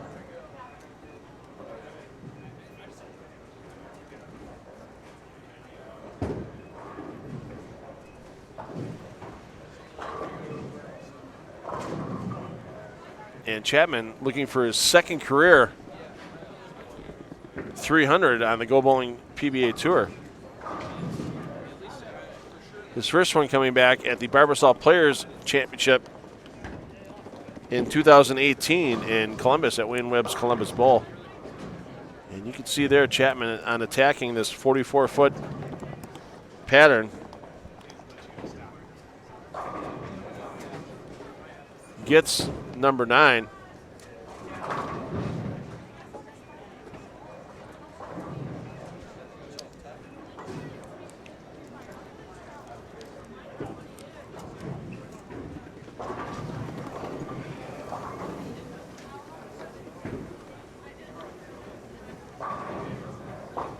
And joining us in the booth, maxing out the capacity of our headset, it's Kyle Troop. Kyle, how you doing today, sir? Doing fantastic. How are you, Phil? Pretty good. I haven't had a chance, but a little busy in the booth to check out the Instagram takeover that you're doing for FloBowling this weekend. It's going to give me something to do when I get back to the hotel tonight.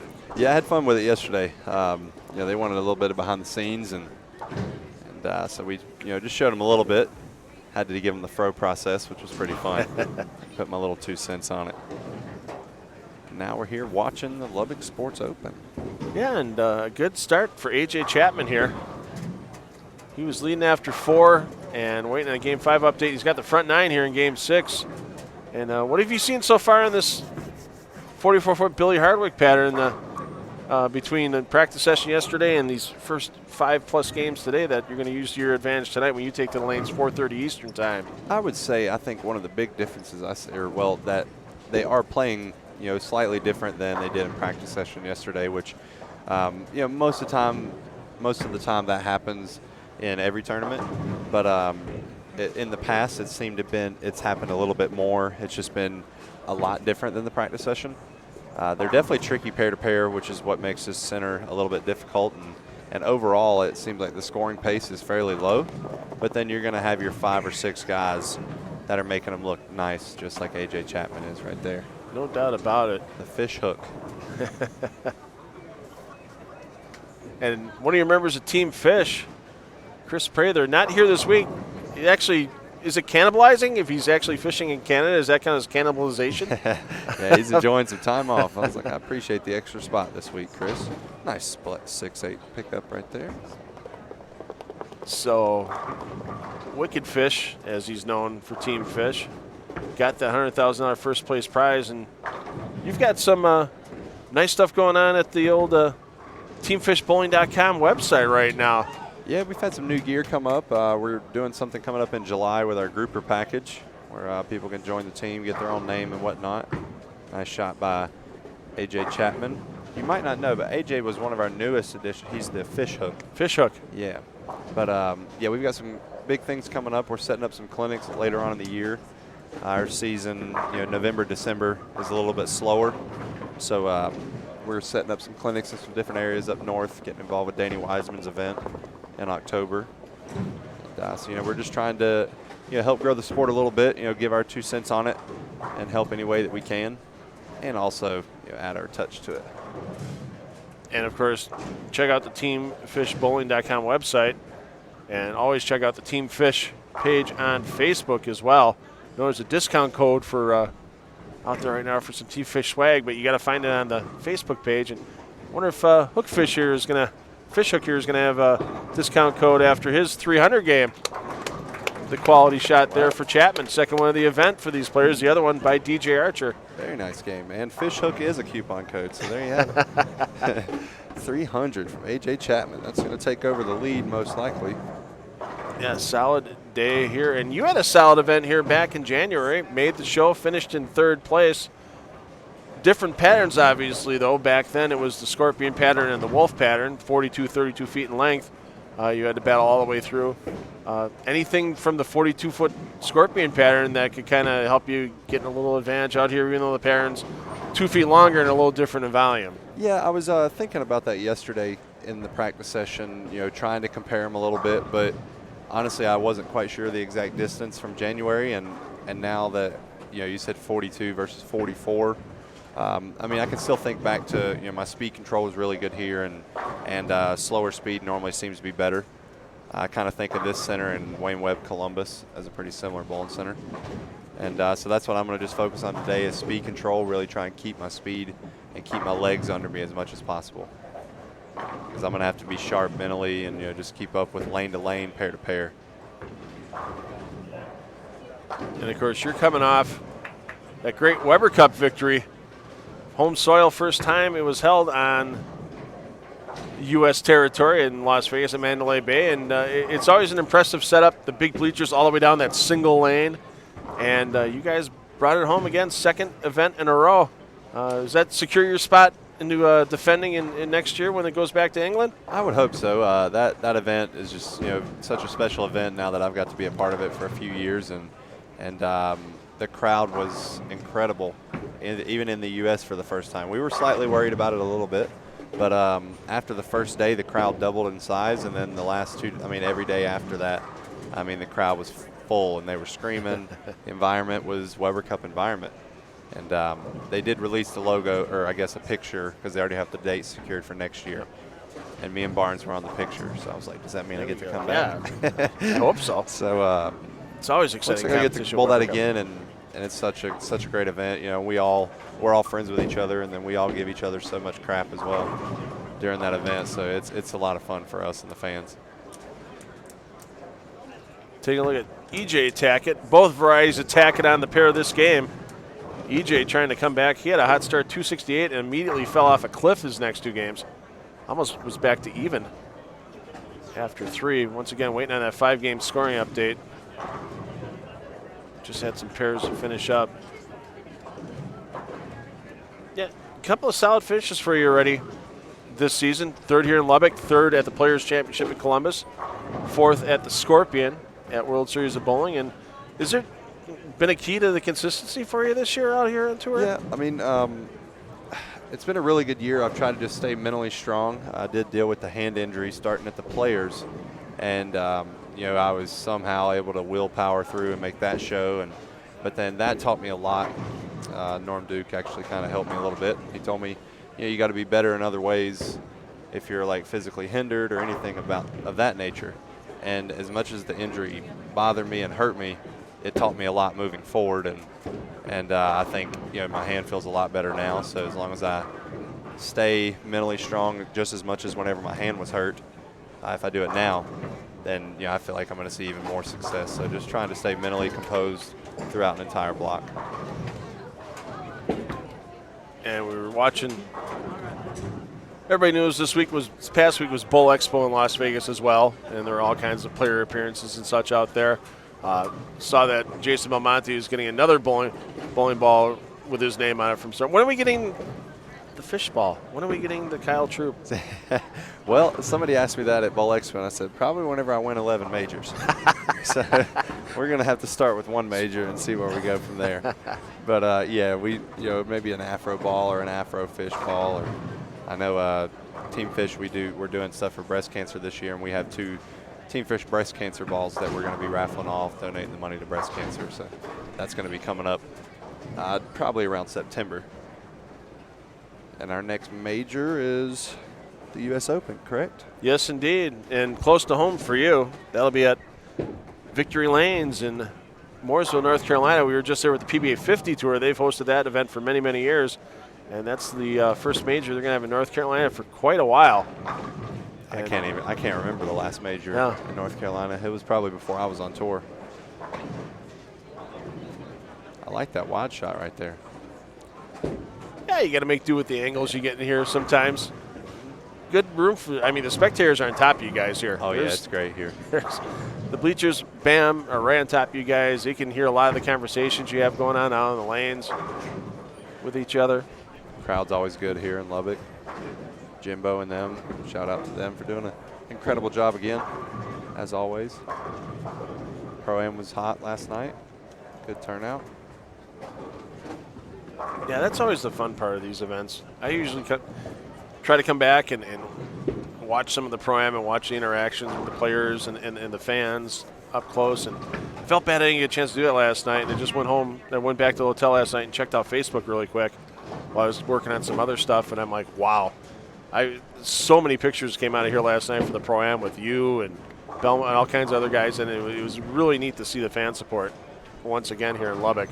Especially because it's the second time we're back here this year. Everybody's rattling their memory banks like, okay, we've been to places where you get multiple titles in an event. You're there for a week or 2 weeks, like World Series of Bowling or Fall Swing or Summer Swing. You can't remember going back to the same place for another national tour title within 6 months of each other. Yeah, I've never heard of that. Yeah. And, I mean, I wasn't upset, especially since I've had pretty good success here. Bowled 300 here 2 years ago. But, yeah, and I mean, that just shows how much Jimbo and this bowling center and community supports bowling here, and that we thank them for that. The more titles we can bowl for, the better. Oh, yeah, and it's, once again, with this USBC Cup, you get the bonus money if you finish in the top 5, and not just that, you get the FloBowling ATX Invitational in September if you're in the top 8 in points, and then you also get the Tiger Cup in China. Tiger Cup, yep. So lots on the line this summer. It's going to be an exciting summer. I know I talked to Jesper into coming over. He's bowling the summer tour, traveling with me. So, I think we're going to see a lot more international guys than we have in the past for the summer tour, especially with all the extra that's on the line this year. I still think that would be the greatest buddy cop drama ever. You and Jesper. Call it Swedish Justice. He's the hard-nosed, tough-line cop. You're the guy that's a little more laid back. Suspect does. You guys are in an interrogation room interrogating a suspect. You try going easy on the guy, and then Jesper just comes in. Yeah. Next thing you know, the guy's just crying in the chair, and he confesses to everything. We'd be sharp as a carrot. Yeah. I'm gonna have to work on that if bowling goes south. Yeah. Oh, we lost the camera stand. Uh-oh. Luckily, there Man wasn't down. a camera on it. Yeah. Just the stand. Man down. So we have our leaderboard after 5. AJ Chapman, Tom Doherty, Darren Tang, Richie Teese, Lavery Spa. Yeah, both of the Lavery Spar brothers on this squad. Anthony in 5th. Sean struggled in Game 5, so he dropped out. He's down to 15th. But Bidwell having a nice showing. He's had a rough 2019. Only bowled a few tour stops. Sean Maldonado hasn't exactly set the world on fire in 2019 either. James Watson, Nathan Bohr, and Josh Montgomery run out the top 10. And Chapman's going to add another 100 to the plus right there. He's running away with A squad right now. He'll be at plus 263 since he just had that 300 in Game 6. That's right. That was Game 6. Yeah. So, yeah, he's skyrocketing into the lead. Once again, no lead safe in an event like this, even with a shorter format, because 6 games of Cashers Round tomorrow, followed by 8 match play games, and of course, it always important 30 bonus spins a game. That's going to tell it all right there. There's Bidwell, the man currently in 6th place. Yeah, he's yet to visit the pay window on the PBA Tour in 2019. He's got a couple of regional checks, but those are nice to have, but they don't exactly pay the mortgage. Yeah, I mean, those are good for the moving forward to the next one, and you take the positives from them and move on. Can I ask you one question? So Jacob Buttruff, there was a picture that came out after Weber Cup that I believe Asku Palermo took, and he has feet literally almost halfway behind him. Was that real, or was that? Yeah, no, that was real. He was doing the, I don't know how. It looked like he was walking backwards. Yeah, he's got double jointed feet too, so you never know what to expect with him. Yeah.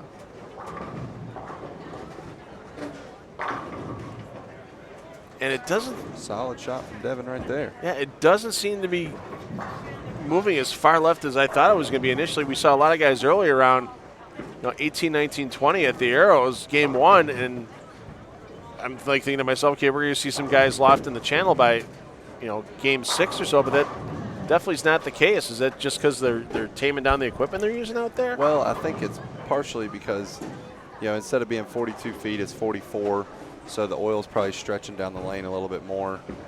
It could be a variety of things, but that would be one thing I would think that, because I've seen the same thing. I was like, oh boy, we're starting third arrow and further left. But now the pattern's kind of stretched out. The angles, have either earlier you were getting around the pattern at the beginning and now you're getting longer through it, or vice versa. So like everybody's angles are changing. So there's not really a certain developed way to play the lanes, it seems like. And whenever that happens and people kind of get to do many different things, the lanes don't just get torched in the middle and everybody moves together. Well, Tommy Jones with the hot pink shoes on today. He struggled early, but he's made his way back up the leaderboard a bit. Jones currently sitting at plus 16. And you keep expecting that. You're looking at about 40 guys making it tomorrow. We'll get the final number once B Squad takes to the lanes at 4:30 Eastern. And, initially coming out of the gates here, you're like, okay, might take a 208, 210 average to make that top 40. 20th place on the squad right now is just 202. That's kind of surprising. Yeah, that's a little low. But, I mean, with 40 guys, and, pair to pair in this building is just so hard, for both sides of the lane, too. So, I think you'd be both 30 over. Probably soft for tomorrow, but then the cut's to 16, right? Yeah. So then you're talking, averaging 215 probably to make the cut. Yeah, 6 games tomorrow for the cash around. Years past, it was 5, so they got an extra game in for everybody. Try to make their way up. Hey, if you're rolling 2 pins like that, that's going to be the right ball then. That's a nice little ball change roller too. All right. So what's the game plan getting into this afternoon then? You got a little time yet before you get to the lanes, and yeah, get some grub. Watch these last 2 games.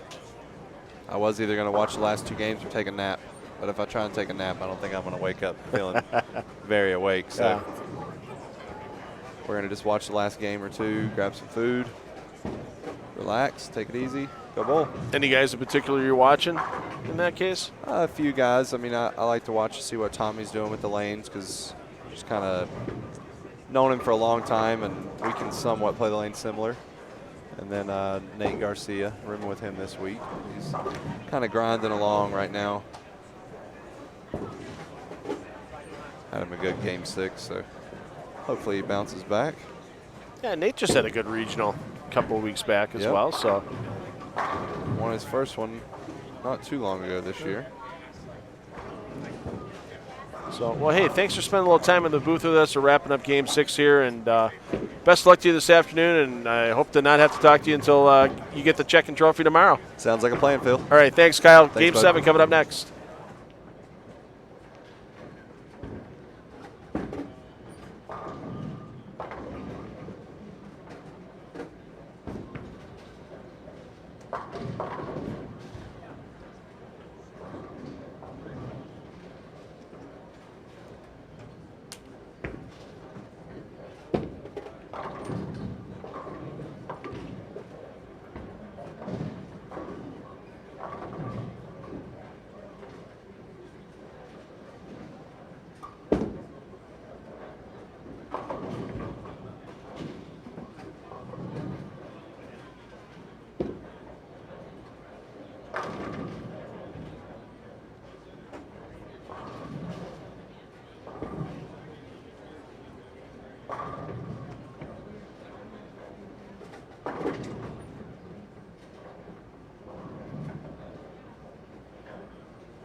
If I could have gotten that left lane down, I'd have been happy, but.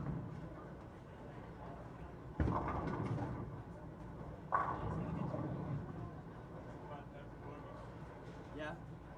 Get that game started?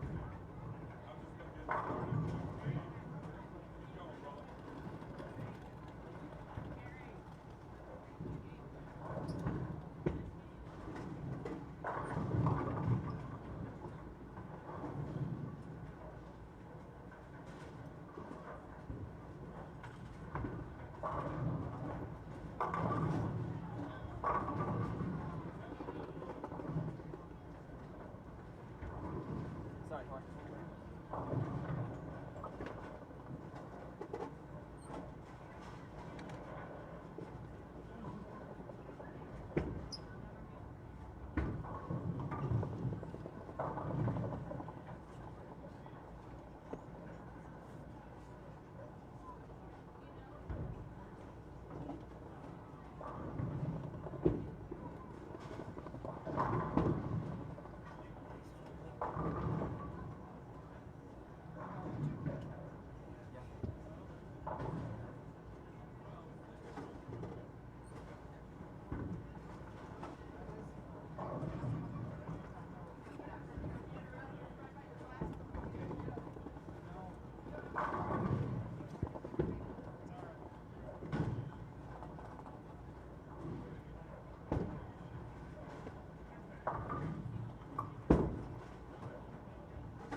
6-game scoring update should be coming across the wire shortly.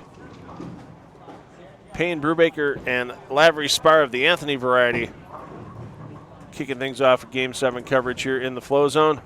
Once again, 4 pairs in total to choose from outside of Flow Zone. Of course, my favorite way to watch when I'm not in the booth. Do the dual screen. Split your screen in half. Keep the Flow Zone on the left side of your screen with the audio, and on the right side of your screen, put any other pair you like. We'll keep you updated with stats, scores, the occasional Pro Bowler.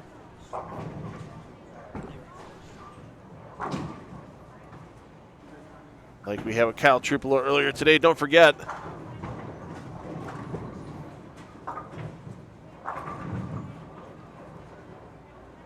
check out teamfishbowling.com for some of those great specials they have on Team Fish gear.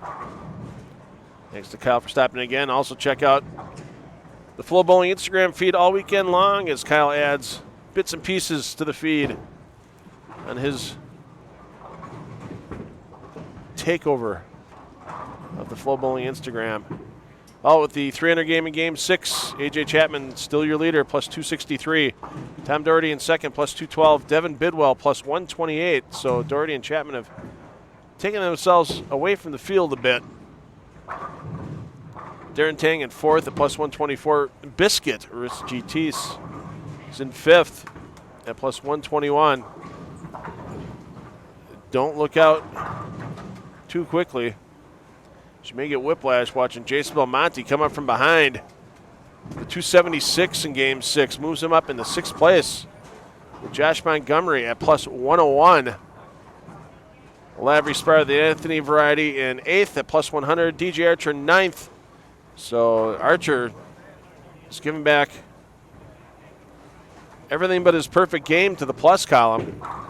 And even a couple of pins above that, as Archer finds themselves at plus 97 in 9th place on the squad. James Watson 10th on the squad, plus 93. Other notables include EJ Tackett at plus 90. Tackett comes back in Game 6 with a 256 game. So Tackett, 2 big games, gets him the plus 90 on the squad. Sean Maldonado 15th on the squad, plus 46. Chris Vai, plus 43. Nathan Bohr, plus 42. Tommy Jones, plus 28. And Lavery Spar of the Sean variety, is 19th on the squad at plus 26. Wes Malott, plus 2. 21st on the squad. Greg Young, minus 3. Nate Garcia, minus 5. Mitch Hupe, minus 10. And Zach Tackett, minus 42. Zach had a good run early. But Zach's last 3 games, 159, 152, 175, has dropped Tackett of the Zach variety back to 42 under through his 6 games. Still time to turn it around, though. Cut score doesn't look like it's going to be that high. If you walk out of this round with a 210 average, walk out with plus 80, you got to be feeling pretty good about your chances to make tomorrow. Of course, everything won't be determined in full until B Squad is complete with their 8 games of competition later on today. That begins at 4:30 p.m. Eastern Time.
Second look today at Greg Young in the flow zone. Young, solid start to this game. Spare three-bagger. Sitting at -3 on the squad, so if he can put together a couple of 240-plus games these last two games, he might still have a chance to see some competition tomorrow.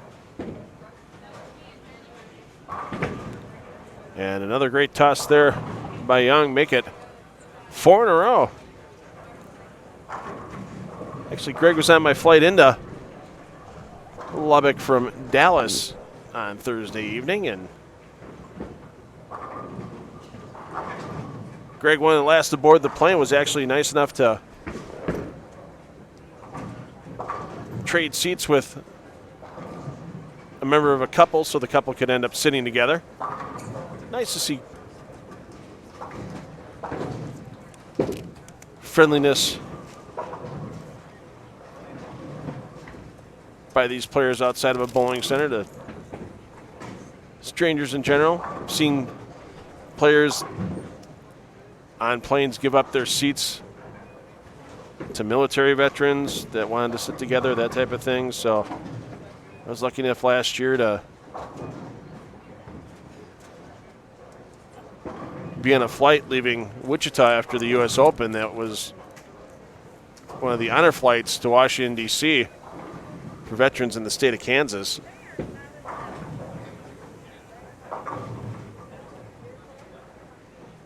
And once again, we know a lot of veterans that bowl on the PBA 50 Tour, that bowl in regional action on the PBA Tour.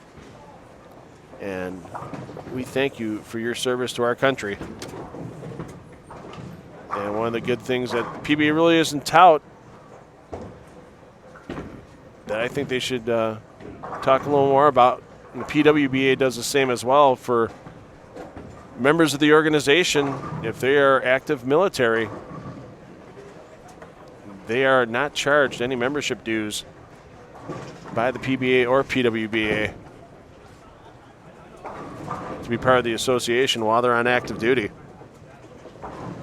And for the PBA, any of the fines accrued by PBA players, whether it's from a mistake made on the score sheet to, you hate to say it, sometimes there's some conduct issues that get a little fine slip involved, but those fines all donated by the PBA to Bowlers to Veterans Link. We know it's a cause that's very near and dear to very many people involved in this sport. And our good friends, the Laspina family, host the PBA 50 event that honors Johnny Petraglia and the Bowlers of Veterans Link, and always the big donations that come out of that event. BVL.org, BVL.org, where you can go to make your donation on your own to Bowlers of Veterans Link, and you can even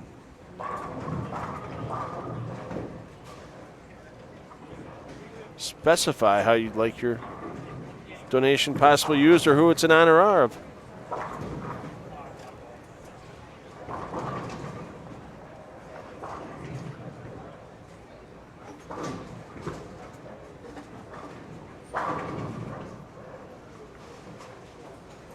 And I was happy to help the Laspina family round out the donation they made on behalf of Giant Petraglia during the qualifying of that namesake event.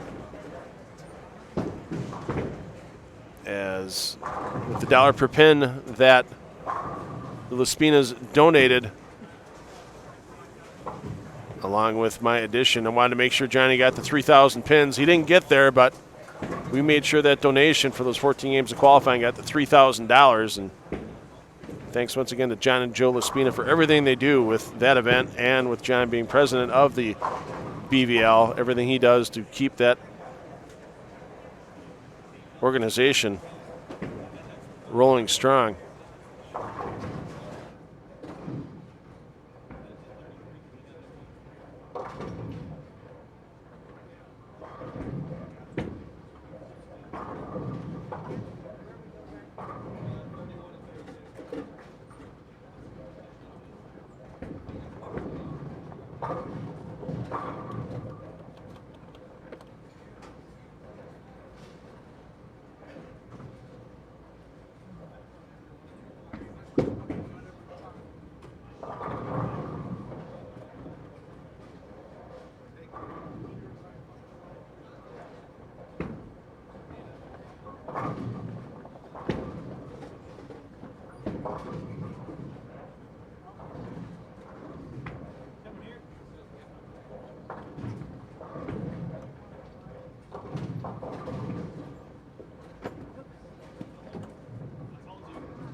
Greg Young keeping the string alive after the opening spare.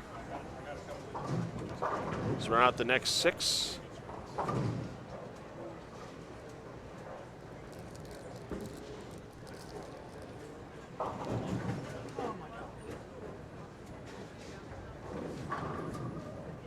Maldonado trying to stay in contention, plus 46 to this point for Maldonado. And the Grand Poobah, he's got his big water buffalo helmet on, back in the booth. Lucas Wiseman. Lucas, what do you got for us? You know, we're watching Greg Young bowl, and I don't want to jinx him. You know, so I like Greg. He's a good kid. He's a rookie out here. Greg, every time he posts a video from his practice sessions, it's a strike on Instagram. And so I always tell him he's won the gold medal of every practice session because he always posts a strike. This week, Greg posted a 10-pin leave on his Instagram. And I said, that's it, Greg Young's making the show this week because he didn't post a video of a strike. And right now, he's looking pretty solid. I don't know if Greg's made a cut this year. You've got the numbers. He is not in national competition. He's had some good regionals lately. He's cashed in his last 4 regionals, but as we were talking with Cal Trupolo earlier, yeah, it's nice that you get a little more money to bowl your next regional, but it's not going to pay the mortgage. Yeah, his best finish to this point this season, back here in January, was 58th. Yeah, he struggled. He's a rookie. You know, he's getting his head kicked in like most rookies tend to do out here, and you know, just like Cameron Doyle kind of did a little bit last year. But he is his physical game, Greg Young's physical game, has gotten so much better over the last year. I mean, he's really putting in a lot of hard work, and it's starting to show. And I think that there's a lot of potential for Greg. And honestly, the Rookie of the Year race is not like super competitive. Michael Holliman is the leading contender right now because he made the Masters show. But you know, if one of these rookie guys can pop a win in one of these weekend events, there's a good chance they could be Rookie of the Year just based on winning a title. Right, because there's for the Bowl for Life Rookie of the Year award, that's solely based off the points. That's right. So for that $2,500 cash award and the scholarship going to the youth bowler, that bowler's name, that's just off of points. The Player of the Year and the Rookie of the Year are still off of PBA member votes. That's right. That's right. And so you know, even if Greg were to win this week, and I mean that's going a long way, or any of the last 7 or so events. You know, does a win in an event like this, it's a short event, does that surpass a second-place finish in the USBC Masters like Holliman had? So it's kind of it'll be a tough question, but it would be interesting to see. But Greg's on the cusp here. Let's hope he can finish it out. But he's bowling well this game, 10-pin there. But before that, he had, 7 or 8 strikes in a row, 7 strikes in a row. So yeah, the opening spare, the opening single-pin spare, and then all those strikes. And he's one of those kids that you look back 5 years ago, and he's one of those kids that came out of the Team Masters that we're going to have on FloBowling coming up this next week. You know, he won it back-to-back years, and that was in the days where Gary Beck had the sponsorship, where it was a $64,000 scholarship he won each year. I mean, crazy. He went to McKendree, and you know that all the books are paid for, everything else is paid for. He had a solid college career at McKendree as well. You know, took home a national title there in the team, but then now you're back to being solo. You're on your own out here on the lanes. You don't have the teammates and the coaches to really help you out. Sure, you have a ball rep. Yep. But it's not the one-on-one contact you directly get, and especially with the coaching he had. I mean, Brian O'Keefe is not exactly a slouch of a coach. Yeah, Brian and Shannon are really excellent. So Greg can shoot, looks like 269 this game. He's at -3 right now, which sounds kind of horrible, but it's only 22nd place. So, you know, it's not this game is going to move him up the standings quite a bit. And by the way, way down on the high end of the bowling center, AJ Chapman, who bowled 300 in game 5 or game 6. Game 7, 173. That just shows you how, and a lot of guys are talking about that here, that this bowling center pair to pair is can be a little flaky. You know, Stu was telling me that, you know, you can shoot 260 and throw it just as good the next game and shoot 180. You know, and I saw EJ Taka walk by, and he said that's exactly what happened to him today. So it's not that uncommon, it sounds like, here to have a big game followed by a tough game. Well, his plus He's plus 90 right now. He's made that in 2 games. DJ Archer's plus 97. He made that in a game. That's right. You know, when he shot 300. So, yeah, it's real easy to do here. And for somebody to put on the bit of a bowling exhibition that A.J. Chapman has at this point, you know, he knows he's not going to be rattled by 173 because it's going to happen to everybody else at some point in time. If you let yourself get rattled by that, you're going to find yourself falling way back in the standings real quick. And AJ's not on a featured pair here, but right in front of us on 17 and 18 this game, and has started with a double there. That pair has been consistently ahead of the pace of everybody else as we've gone along here. But he had quite a while that he waited after he bowled the 300 before he could start the next game. And shot 170, and now he's back here. He's got the front 3 this game. So be interesting to see how that finishes out. Greg Young, strike, first shot in the 10th. 260 is a massive game if he can get there. Just needs one more strike, and he gets it. So he's going to go from -3 to plus 66 if he strikes on the fill, which is a really big move. That should put him up near around the top 12 or so after Game 7, you would think. So he's going to be inside the number at this point. Another squad to go, but still work to do here for Greg Young in this last game. You know, and it's kind of unusual, the move that they're doing, because they're bowling 8 games. They're actually going across the house twice during the course of play. So Greg Young's actually going to go from 23 and 24 down to lanes 3 and 4 for his last game. Those are some big moves. So, yeah, so everybody's kind of getting bounced around. They start off with some small moves. They move basically just a pair to the right after the first game, but then those pair of moves keep getting bigger and bigger and bigger as the block went on, and now they're getting more and more across the house. And I don't remember a lot of scores coming off of lanes 3 and 4 throughout this event. I haven't heard anybody hooting and hollering down on that low end. So it could be interesting, as you said, when you make these moves from pair to pair, and especially in a lot of centers, high to low always seem to play different as well. Well, now you're going from middle to low. How's that going to change it up? So, yeah, things are interesting. And, you know, Greg, by the way, the score didn't get updated, but he did strike on the fill for 269. So that's a really big game for Greg Young, Jr. Highest game of the day for him, I would think. oh, easily. Yeah, he was kind of grinding it out. Every time I walked past him, he said, I grounded out another 190. So today, yeah, he's really grinding today. 198, 228, 195, 194, 190, 192, 269. So he's just, you know, making spares and hanging in there, and he finally popped the big game. So 1 game remaining and a couple of good faces we'll see either in a man who made a big move in Game 6, Jason Belmonte. We will see him in Game 8, along with we'll see more of Tom Doherty. Doherty having a solid day as well, as he was second behind Chapman after this block. So 1 more game remaining, and you know, once again, go to FloBowling.com. All the hard work Lucas and his crew's doing, they'll get you updated after each round of this event and get you updated all through the next week on what's going on with this USBC Cup action. And a little teaser, we're going to be talking to A.J. Chapman after this squad. Going to be posting that. We're also going to talk to Tim Cagle, who has that unique kind of push approach. We're planning on talking to him and doing some slow motion video of his release that I think you guys are going to enjoy. I don't know that that's going to go up today. It may be in the coming week, but that's something we're working on for the future. That's something I'd look forward to. I know I got to see Tim for the first time when we were out in Roner Park covering the regional last September, and that was a lot of chatter off of that regional, and I'm sure there'll be enough chatter about Tim Cagle once again when that comes up on FloBowling. So Game 8 coming up next.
Well, Grego and Packer, they're going to be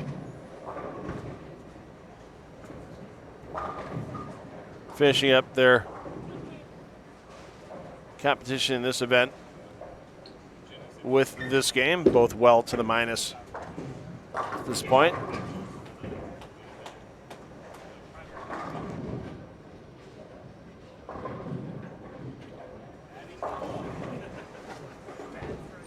But Doherty Garcia still fighting. Doherty was in second after 6 games. In game 7, Doherty adds a 203 to get the plus 215, so he'll be well entrenched in second place on this squad, barring a complete disaster of the last game for Doherty. Nate Garcia minus 44 through 7. He would need, well, he's got 1 strike on the board. He better put 11 more on there to even think about having a chance of getting a check out of this event. And the last game we talked about, AJ Chapman finishing up his 8th game off flow zone coverage. He's struggling a bit. A couple of splits in the 5th and 8th frames, but he picked up the one in the 8th after the opening 4-bagger. So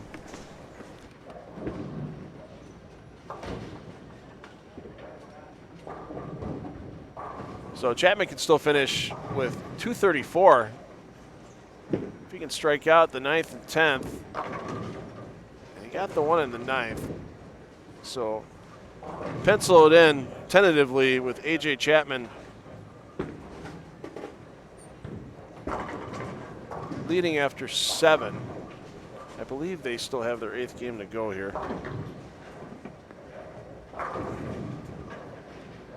Yeah, they will. No, they're in game 8. I'm sorry. So we don't have Chapman's 7th game yet, officially. But pencil Chapman in for the lead in the clubhouse.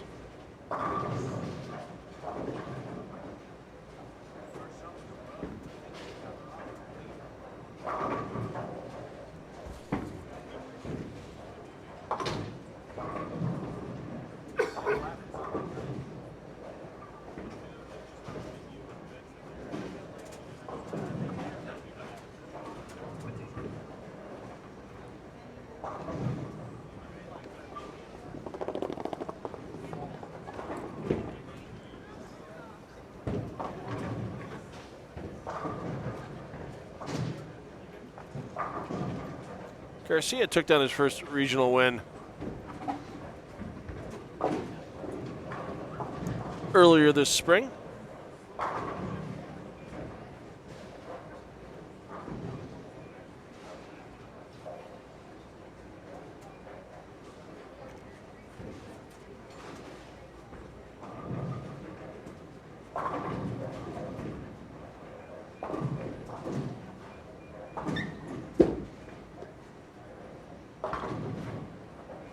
As Garcia took the win in the Reality Check Open down in Tamarack, Florida.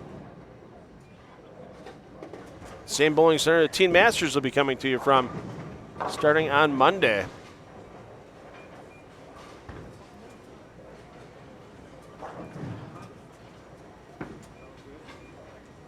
Garcia's first PBA regional title.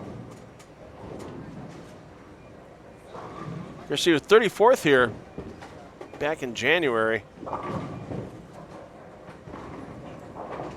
Garcia bowled a limited schedule early in 2019. Did not bowl the World Series of Bowling.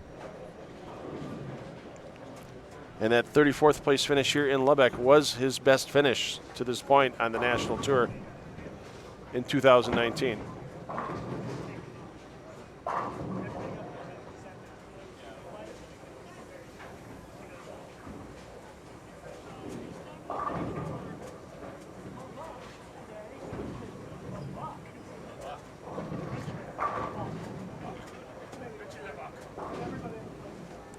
Here you see Chapman on the outside of your picture there, bowling on lane 17 as he's throwing his first ball in the 10th frame. 10 pin goes down. In the 220s for sure with good count. 234 at the max. DJ Archer, who was solid in the top 10 most of the day. Archer on the same pair with Chapman. Archer open in the ninth, so he's sitting at 201 in the ninth. The 231 maximum possible for DJ. And DJ is going to see some action in Cashers Round tomorrow morning for sure.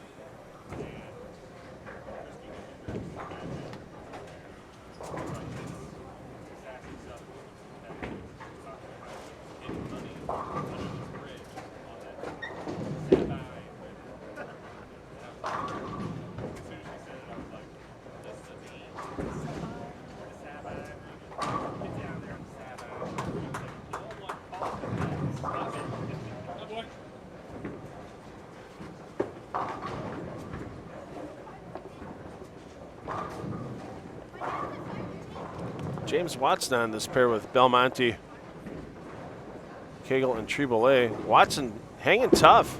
He was in 10th after 6 games, plus 93. Let's see where he's sitting in after 7 games once that update comes across at the results tab at FloBowling.com or the live scoring link at PBA.com.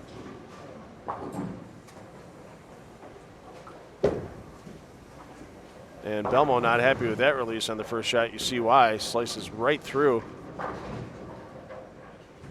and leaves the 3-6.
And Tim Cagle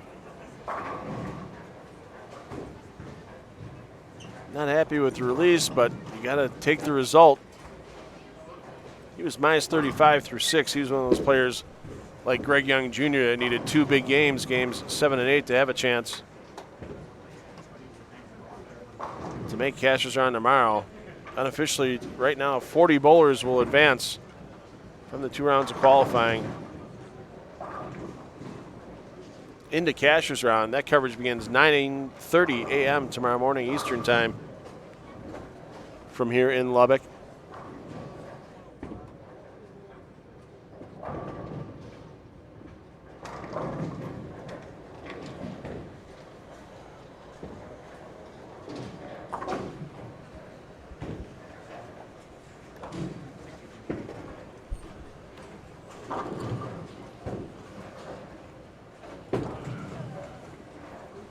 Watson still finds himself in 11th after 7 games. At plus 81, sometimes it's not a matter about how much you can hook the ball. It's a matter about what you leave at the end of the lane and picking up what's left on that second shot, and that seems to be Watson's game plan right now.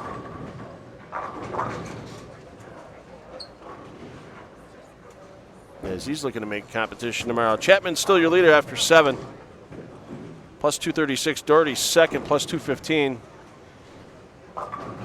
Chapman now in the clubhouse officially at plus 280 after his 234 in game 8 already completed. Doherty, big gap over Teese in third, plus 157 for Teese. Darren Tang, plus 150. Lavery Spar of the Anthony variety at plus 148 in fifth. Montgomery Maldonado Tackett of the EJ variety as the blower 710 for Belmonte. Tackett 8th, Bidwell 9th, Belmo 10th. Belmo plus 101 coming into this game. So a solid effort will let him see Cashers Round tomorrow, one would think. Of course, that's entirely up to B Squad when they take to the lanes at 4:30 Eastern. Cagle at minus 69 after 7 games, so his competition will end after this game. But as Lucas Wiseman mentioned, check out FloBowling next week for some discussion from the man himself with that unique style.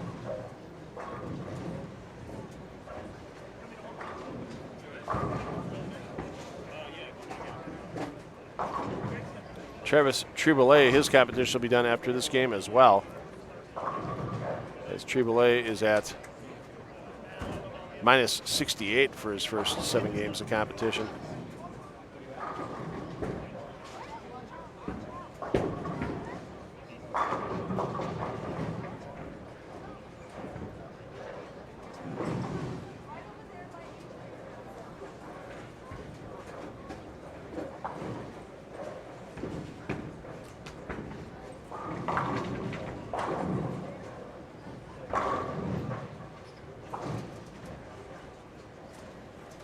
Watson hasn't bowled a lot of events over the last couple of years on the regional tour. Bowled a couple events in 2017 on the Extra Frame Tour. Finished in 21st in Jonesboro.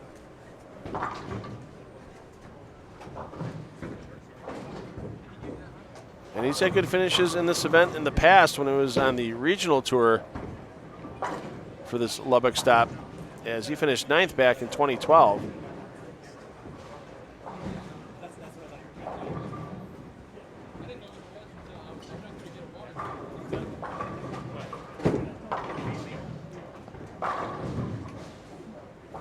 Kegel fires the front 3.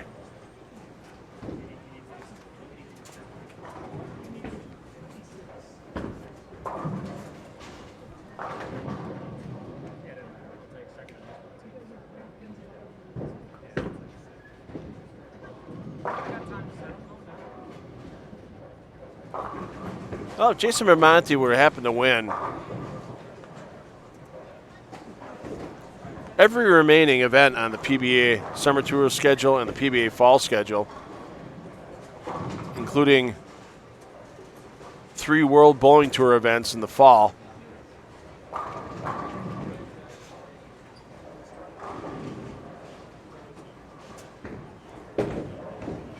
there would be about $190,000 in first place money between all those events. You got the 9 titles on the PBA Summer Tour. That's part of the USBC Cup. If you win all 9 of those, you get yourself approximately $135,000. Plus, if you win the FloBowling ATX invite, that's another 25 on top. So that's 160. And the other 5 events in the fall schedule, you net about $100,000.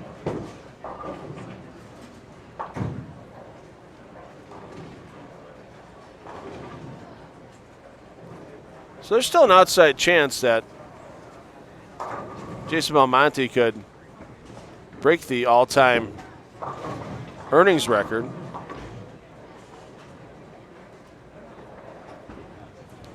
on the Go Bowling PBA Tour. Of course, that being held by Walter Ray Williams Jr. back in the 2002-2003 season, when Walter Ray took down $419,700.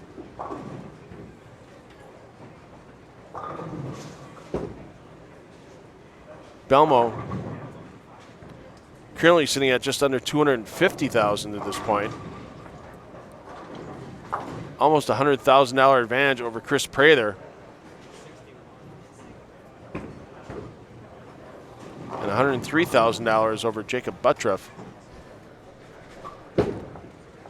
So could Belmo have a record-setting year in more ways than one? He already set the new record for most majors won by a player at 11 when he took down the PBA World Championship for the 2nd consecutive time.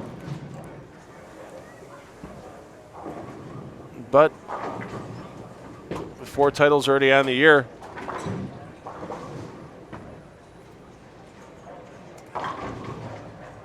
he basically would have the greatest record of all time if he wins 9 or more titles in a season. Does he have a chance? Absolutely. He's got 4 under his belt already.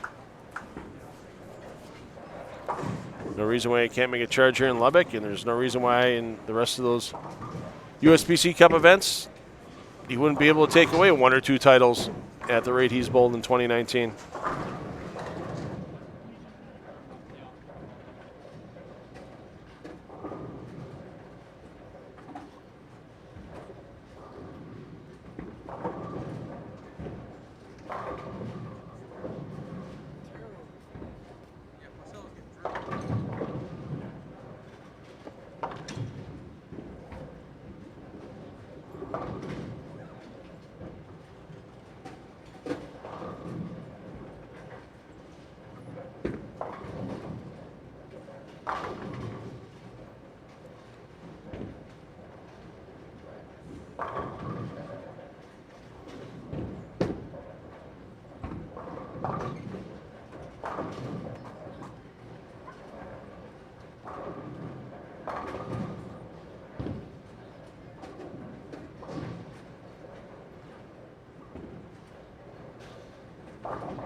And that's the front 5 for Cagle. The Pins don't know how the ball gets down to meeting the 1-2 or 1-3 pocket. They just care about the force applied and revolutions used to get through. So whether you're two-handed like Belmo and Cagle or old school one-handed like Watson, everybody's got the same chance to knock down those 10 pins at the end of the lane on the first ball of every frame. Doherty looking to keep the big run going. 290, the big max. And that goes high, 610. The man second on the squad.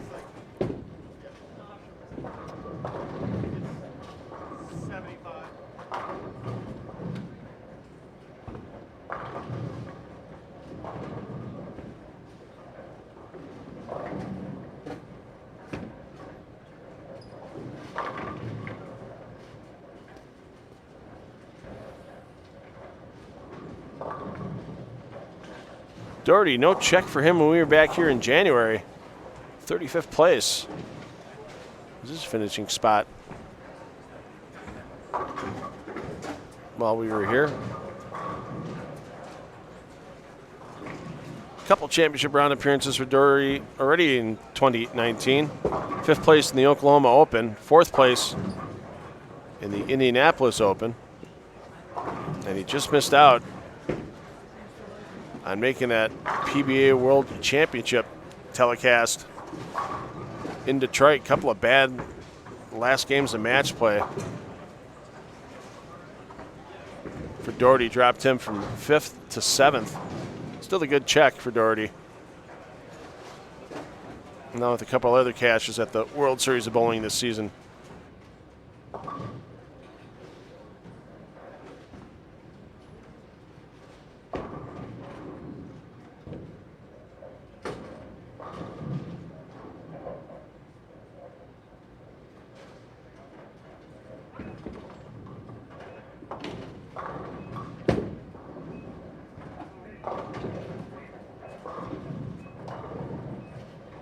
And the pursuit of perfection comes to a stop for Cagle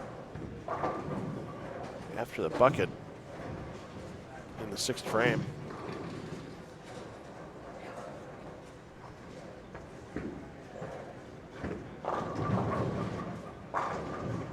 And Triboulet back-to-back 2-4-8-10s. Not a good way for this young man to end his day here in Lubbock and end his tournament.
Oh, that open from Belmo has totally drained my will to talk. No, I'm just kidding. We're just actually getting near the end of the round. We'll let you enjoy the last couple of frames here in the flow zone with the ambient sounds and the great sights inside of South Plains Lanes. Get your final scores for these 8-game A-Squad qualifying blocks at either PBA.com or FloBowling.com. B-Squad will take to the lanes 4:30 p.m. Eastern Time this afternoon,